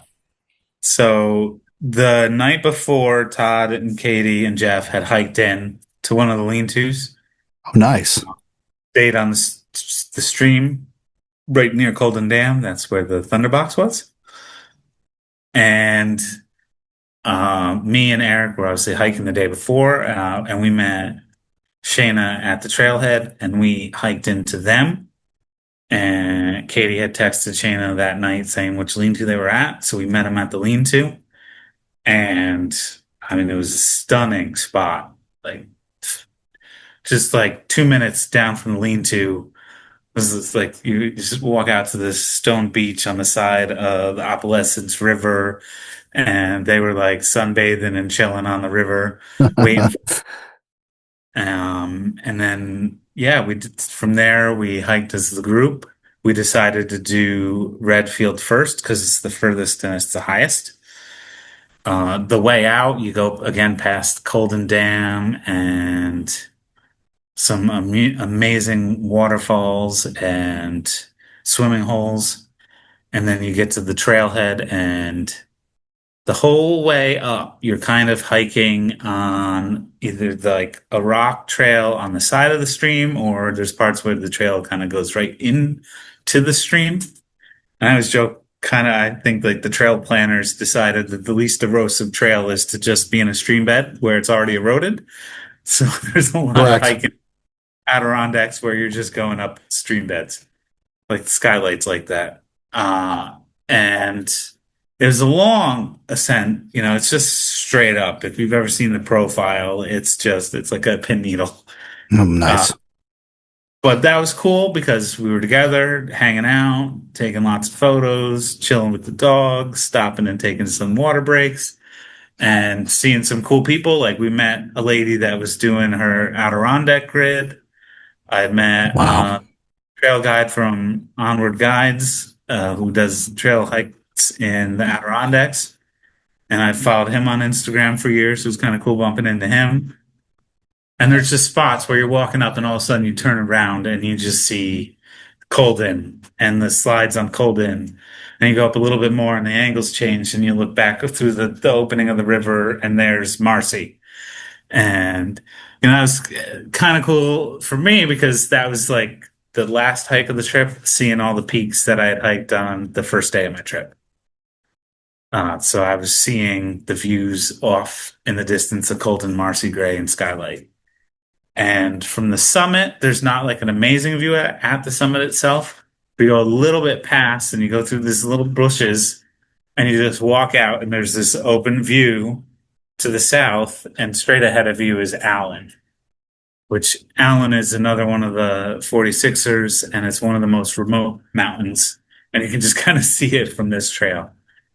And then, we took our time on the way down, having been tired from the climb. We got back to the junction. We actually decided to take a snack, drink a lot of water, and leave our packs. This is kind of a common thing because the hike up to Cliff is not that long. And this is where you get into the famous bogs. Like the first probably 0.3 miles is not a lot of climb. It's just mud. And thankfully there's a lot of logs and stuff that have been thrown across the mud, but you're like balancing on this log and you put your sticks down and you just keep sinking and sinking and sinking. And you realize if you slip off this log, you are going to be going like waist deep into the mud. Jesus. Then once you get past that, the trail dries out a little bit.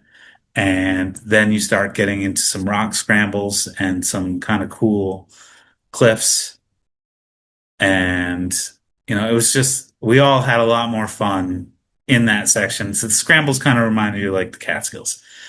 And everybody kept saying that. I think Jeff said that like 3 times. Good. Probably the worst part of the hike is that there's a false summit on Cliff. So you think you're done, and then you have to start going down again, and then go back up again, and then get out to the summit just to get to the true summit. And from there, there's no views. But then you turn around and you head back, and you start to get back to the views from some of the cliffs. Wow. That sounds, once again, having company is great. And it's not just the conversation you have in your head or the conversation you have in 2 people, but it's like 5, 6 people. It's great to hear like, oh yeah, this and this and then this. And then, it goes for so long. And then all of a sudden you're at the summit and you're like, holy shit. Was that like really that much time? Like it's because you're talking. It's great. The groups ebb and flow. Like there was a time when I was in the front with Todd for a bit, and then there was another time where I was able to, I was paired up and getting to talk to Katie, and she's amazing, and Todd's amazing, and the person that was in the front the whole time was Orla. Of course. And let me tell you, that dog can climb cliffs. She's incredible. At 7 years old, she was making her way up all the peaks. Oh, she's so cute. I can't wait to meet her. Let's hope we can get a whole time of where Orla and Zorro can come together and we can get the famous dogs of the Catskills together. So now with all this is a lot of climbing. As you said, a total of 94 miles, 27,000 feet of gain. Yep. So what do you? 51.5 hours. Wow. So you have all this. What is in your pack? Well, I should have asked this before, but what is in your pack for these trips? You have full on rain gear, stuff like that. The Adirondacks are way more unpredictable than the Catskills. Yeah. The first day, I was like, oh my God, it's the Adirondacks. It might be cold. I had two jackets in there. I always have my first aid kit. I had to change the socks. For the first day, I had brought like 5 liters of water, tons and tons of snacks. It's like, you never know. I mean, this is a You long never hike. know. And I started hurting because my pack was so heavy. Like, so then the next day I was like, I don't need all this crap. Like, you overplan, right? I brought, just in case I got cold, I even had like a pair of leggings in my pack the first day. And the next day I'm like, yeah, I need the rain jacket and the wind shell, but I don't need the extra puff. True. And I don't need the leggings. And, you know, I have my water filter. I didn't need to bring 5 liters of water, especially with like, I got lucky with the weather. It wasn't that hot. I think the highs were in the 70s most of the week. That's not bad. Wasn't too cold at night. The lows were in the 50s. I mean, it was an amazing week. But when you're not sweating the whole hike, you don't need 5 liters of water. I was drinking plenty, going to the bathroom plenty. So I always had electrolytes, like 1 liter of electrolytes that I pre-mixed, and then I'd always have like 3 liters in the bag instead of like five. And on some of the shorter hikes, I have a little less in my. I always have a Camelback because I just like the convenience of that. Mhm. And I didn't bring a lot of food for like the last 3 months. I've been on a keto diet, which they say is actually really helpful for endurance hiking because your body gets all of its energy from the fat that you eat and the fat in the body. So you're not reliant on the spikes of the food that you're putting in. And that really helped me this whole trip. When I first got on the diet, they'll tell you like you'll get a little bit more muscle fatigue. Like after a hike, I'd be fine on the hike, but like the next day I was just sore considering I hike every weekend. But after like a month, that kind of went away. And, I would eat a good breakfast and then I'd have a snack just to have a snack when we were sitting on a summit. But I never felt hungry and I never felt like I Hmm. needed to keep my energy up. I would just drink when I needed to drink, and like I said, have a snack when we were just chilling at a summit. But then I'd get at home, we'd finish the hike, and then we'd eat. Yeah. Eat massive amounts. Yeah, almost every day we'd go to Stewart's and get some slices of pizza and some cheeseburgers, and also like this was new to this trip. I always had a Red Bull, Oh, well. and Interesting. kind of that nice treat, something different when you've been drinking water all day, is to have a Red Bull. So Eric said he did that, and I was like, that sounds fun. So when we did the 9 as a training hike 2 weeks ago, he had a Red Bull. And I was like, that sounds smart. So I got some Red Bulls. Interesting. I would say like try a Bloom. It's a little bit more healthier. So Okay. I think I've never had one, but I've heard they're more healthier and they're pretty just as good. I would say just as good as an energy stuff. But so Yeah. now we talked about them briefly, but it's the most famous thing in the Adirondacks besides the insane amount of mud, the floating logs. Like how, like, did your feet get wet? Like, is it absolutely you're 100% gonna get wet? So 12 years ago, Sam and I hiked Marcy and Skylight, and we went through the famous floating logs. And when we went through, it was awesome. It was these like log beams that just went from kind of pier to pier through this deep, deep, deep water. And every now and then you'd get on a log and it would sink down a little bit and your boots would get wet. But that was it.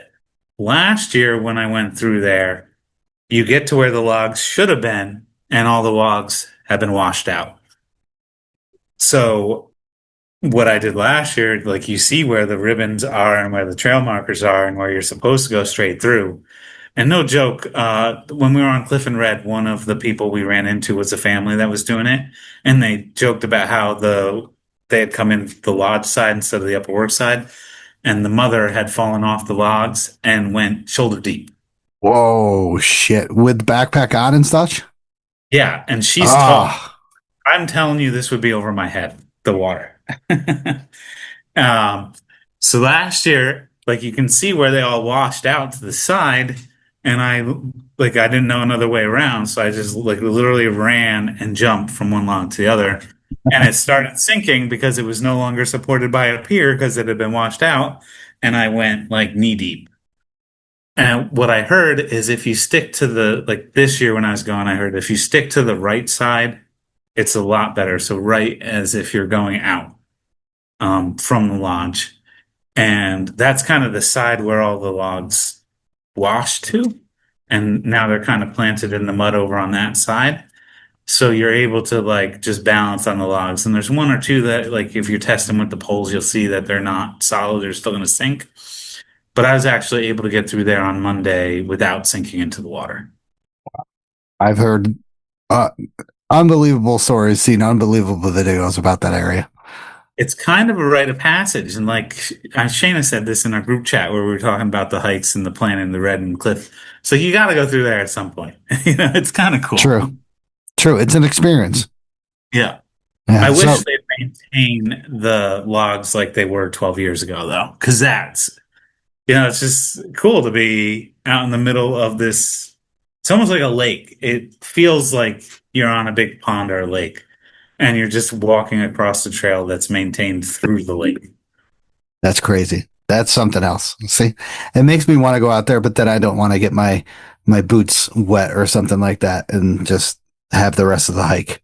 I hate when my boots and socks are wet.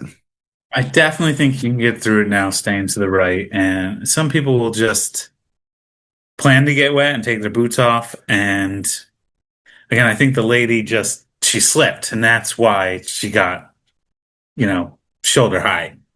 Because if she didn't think she was going to slip off that log, she would have been prepared to not, to just catch herself.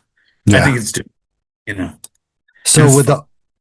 I mean, that's all it's what it's all about. So speaking of fun, at what time in this hike during all these hikes, 94 miles, did you get your terrain that's just like gnarly? Like you're like, holy shit, this is insane. Like the slide, you talking about scrambles. What is your spot?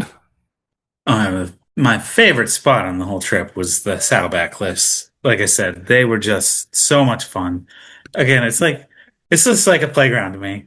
I just love it. But kind of like the gnarliest had to been the slide. Again, I want to go back and see it on an open day. Like I look at my photos, it was so socked in. You're looking probably 20 feet down, and you can barely see Eric, so you can't really see the the entire. I couldn't see everything that I was like actually climbing up. You know, Yeah, the openness. yeah. But I mean, I think it's got to be like half a mile slide that you're going up, if not longer. So, like, if you can see it all and kind of picture how high you are and how open you are, it's probably a different experience. Yeah. Well, those slides on the Adirondacks are a whole different story.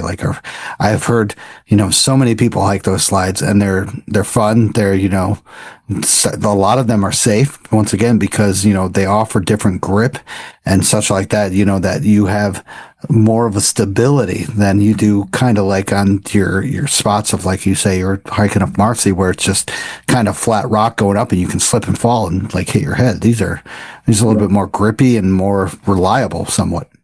Yeah, I mean, I never felt like any of the trails were that dangerous. On Cliff, there were a couple spots where it's like these rocks are wet, we're tired, it's late in the day. This is a little bit sketchy, but think about like the Cornell Wittenberg, the Burroughs Range Traverse, where you always have that option where you can go a little bit to the left or a little bit to the right and get down without going straight through the rock Yep. obstacle. And we did. We were like, we're going to be safe. We're not going to risk it. And you just go like the little side trail, and you get down. So you don't have to go through, the crazy. True. And I actually heard, that part we were talking about earlier on Basin where I slid a little bit. We were talking about that hike because Shanna's doing that one next, because that's one she still needs to do. And we talked about that spot, And Joanne said, if you look around, there is a side trail there that goes without, needing to go through that scramble. So that option always exists, just like we have here. Nice. That's always awesome. It's good to have options for the lesser challenging areas. So once again, you don't become injured. You don't become one of those stories. Like they have to hike. How many fucking miles do they have to hike in to get you? Like the Adirondacks.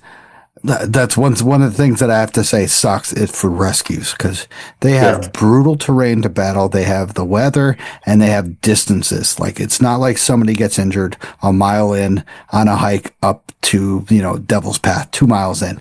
It's always like 8 miles in and it's on difficult terrain. So that's what, and maybe that's my one fear of the Adirondacks is just, like, what happens if you're 8 miles in and you're, in Habasha, you're not really on the area of where they can get, like a helicopter, like Lafayette or something like that in New Hampshire.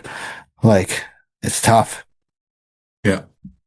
So, how about, me being a view guy, where would you say within this 94 miles that you've hiked where I have to go to get the view? Like stunning, blow your face away. I'd have to say there are a lot of them. It's the Adirondacks, is why people hike there. But the best view was probably from Haystack. All right. I've heard that several times. Yeah. And like Marcy, like you're on top of New York State, basically. Yeah. So Marcy and Haystack are about the same in elevation. Marcy's obviously a little bit higher. What I liked about Haystack was the two summits and the fact there's a lot less people. And on Marcy, you're always going to bump into people. But Haystack's just a little bit more remote. It's a little bit further away because it's on the backside of Marcy. And it's kind of center of the park. Oh, nice. Where in Marcy, you can see Algonquin and Iroquois and Cliff and Red, and you can see the other way to Dial, Nippletop, and all the other mountains. It's amazing. Nice. No, I have to get up there. Once again, I got to even get up to Marcy again. When I got up to Marcy, I was stocked in. So I got like a sunrise in the morning when I got above tree line, and then all of a sudden I saw the clouds flow in, and I was screwed.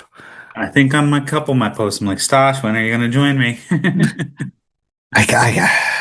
You might have to carry me out the last 4 miles. So if you guys are willing to drag me, I'll just be like, all right, that's good. Well, that's what's nice if you're willing to camp. It's really cool how Jeff and Katie did it and Todd the first night is that you can go in the first 5 miles, set up your camp.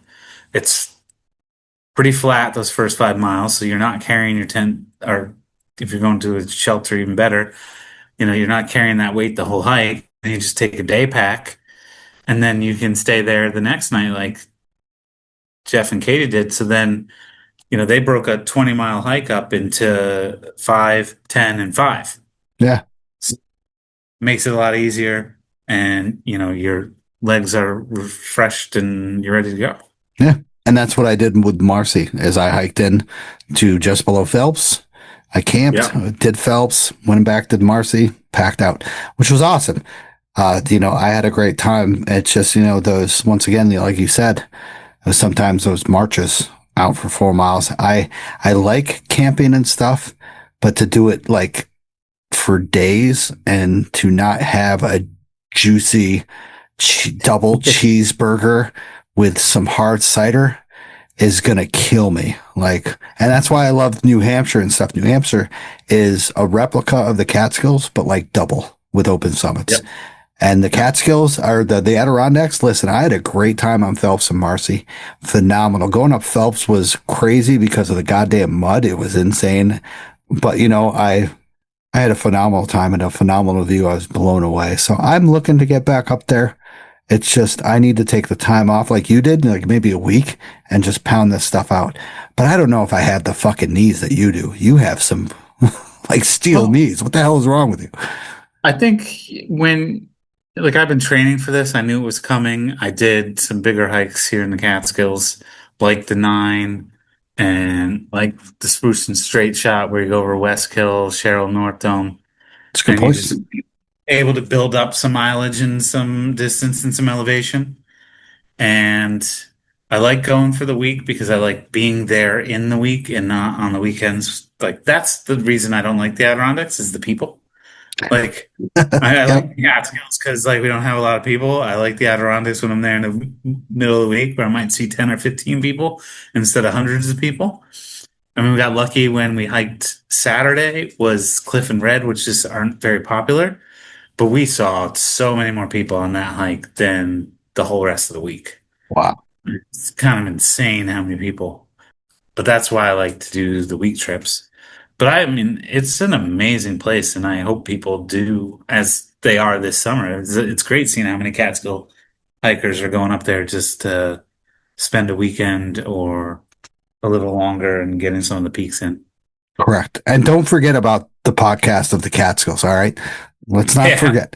Once again, it's keeping we everybody all keep. tagged you. We all tagged you. I know you were outside the line, but you know what? I respect. I love that. I love to hear everybody getting together and love to see what people are doing because that's a Yeah. community. That's what we are here, and that's what I feel the podcast is. We're a tight fucking community, and I love it. And like you, Scott, like you're tagging all the time. You don't have to. It's not like a priority, but you still do, and I appreciate that, and it fills my heart to see Scott was out again. He's gonna rip it up. Like holy shit, what does he do? That's what I say. I'm like, what the hell did he do today? Oh, I just did the Spruceton thing, and then the next day I banged out the fucking little East Path of Devil's Path. Nothing. You guys are crazy.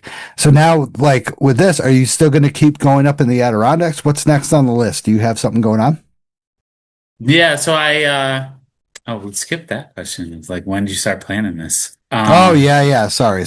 Like was Like I this? said, I went up to this campground and stayed at the same place last fall. I went up for the first time for the week last October and did something similar, just not quite as crazy. In that they were all like kind of two peak days. And that's part of how I knew I could do it because I hiked every day that trip. So I knew as long as I didn't overdo it and hurt myself that I could hike every day. And I really liked the place I was at, so I was waiting. And on Memorial Day, they started opening up for reservations, and I booked immediately. And I actually booked 3 trips. I have the week I just did. I have another week in August and a week and a half in September, where I'll be in the Adirondacks. And in July, I'm actually going to the Whites for the first time. Wait a minute, July. When? Yeah. 12th Oh, through okay. the 19th. So now we're going to go on, move to the Adirondacks, and then move to the Whites. Now, Scott, we're going to be hearing about him going into different areas. I can't wait to hear about it, man. That's awesome. Yeah, so I'm still gonna keep hiking in the Catskills. I plan to continue to do the single seasons, just because I love it, and I'm working on that grid. And I'm looking forward to the Whites. I have not hiked. I don't know that I've hiked in the Whites, but I don't know that I haven't hiked in the Whites. Like I said, maybe it'll be one of those moments where I will remember. Interesting. I've never heard that. You know, in the past life, I might have hiked in the Whites. You sound like somebody in the 70s. I was probably high when I did it. I don't remember. I know we've been up there, and I know I camped there when I was a kid. Whether or not I hiked the high peaks, I don't know. Cool. That's cool to say, dude. Come on. Yeah. Like that's freaking wicked to say. I don't know if I've been there, but then sometime you might be going up to Lafayette and you're like, oh, I remember this when I was a little kid. Yeah. So Lafayette is one of the peaks I'm going to hike. Oh, nice. What's your plan? Let's go over the plan so anybody else that can hear this can join you and we can have a whole inside the line thing. So, well, I will be hiking with one inside the liner. I'll be joined by Joanne Oh, for nice. some of the hikes. I mean, it's just rough. The only thing that's definitely planned is we're going to do the traverses of the Franconia Ridge. So Flume, Lafayette, Lincoln, and Liberty. Okay. And then the Wildcat Carter Nice. Traverse. So that's 5 peaks: Wildcat, AD, Carter, Carter Dome, and Middle Carter. And then I have some tentative like this is a longer day, this is an easier day, that's a longer day, this is an easier day. The part of it with the whites is it's weather dependent, and if you have a really clear, nice sunny day, you go to a hike with a view. If you're socked in, there's a couple up there that have no views, so it's subject to change. But Awesome. yeah. Cool. Well, I look forward to hearing about it. Definitely. So You'll have to tag. yeah, we'll get a tag. Who better? From Joanne too. Joanne, she's got to be tagging more. What the hell's going on, Joanne? I still love you. She does stories, so she does. And I try not to miss that. I try not. So, last question. Catskills, doesn't matter Catskills or not. Your post-hike brews and bites, Scott. What do you got? My favorite place is West Hill for obvious reasons. They have the best beer, and amazing food now. For a new one, I would say to check out Haymarket. Ooh. It's a bakery kind of cafe coffee shop that opened up right in Hensonville recently. Okay, nice. Right off the trail from the Blackhead Range and like Peck Road if you're doing Wyndham that way. Right in Hensonville. It's in an old church. It's beautiful. No shit. All right. I was just there the other couple weeks ago. Yeah. All right. That's in the show notes right now. So excellent. Oh, so once again, Scott, thank you for joining us. A big thank you for joining, not only just tagging the podcast, not the podcast tonight, but doing everything. Like, once again, people like you of tagging the podcast and promoting the Catskills, promoting hiking, and being like you're a steward, you volunteer, you probably preach no trace when you're out on the trail teaching other people. You're also being like insanely responsible with Zorro, like teaching other people stuff like that by example is phenomenal. And I appreciate that you listen to podcasts, you follow podcasts, and that you're on the podcast tonight. And it's been a great time. So we'll have you definitely on you again. Thank you for having me, and thank you for doing what you do. I think it's incredible, and it unites us all. So, and that was my whole point. That's what I want to do. I don't, I love my sponsors and stuff like that. The sponsors help us once again to unite the community and stuff like that. It's just, I'm very grateful of that. But my only goal is to make the Catskills a stronger place, to make us more, just united and stuff. And I can see it's done that. So, all right, Scott, thanks for joining us. Hopefully catch you again in the future. We'll check up on your tags, man. That in the bike soon. All right. Yeah, definitely. Hey everyone, I just want to thank you for listening to the show. If you enjoyed the show, subscribe and throw down a smooth review on Spotify, Apple Podcasts, or any podcast platform that you use. You can also check daily updates of the podcast, hikes, hiking news, and local news on Facebook, Instagram, Twitter, and the official website of the show. Remember this. You gotta just keep on living in the Catskills, man. Livin. Wicked.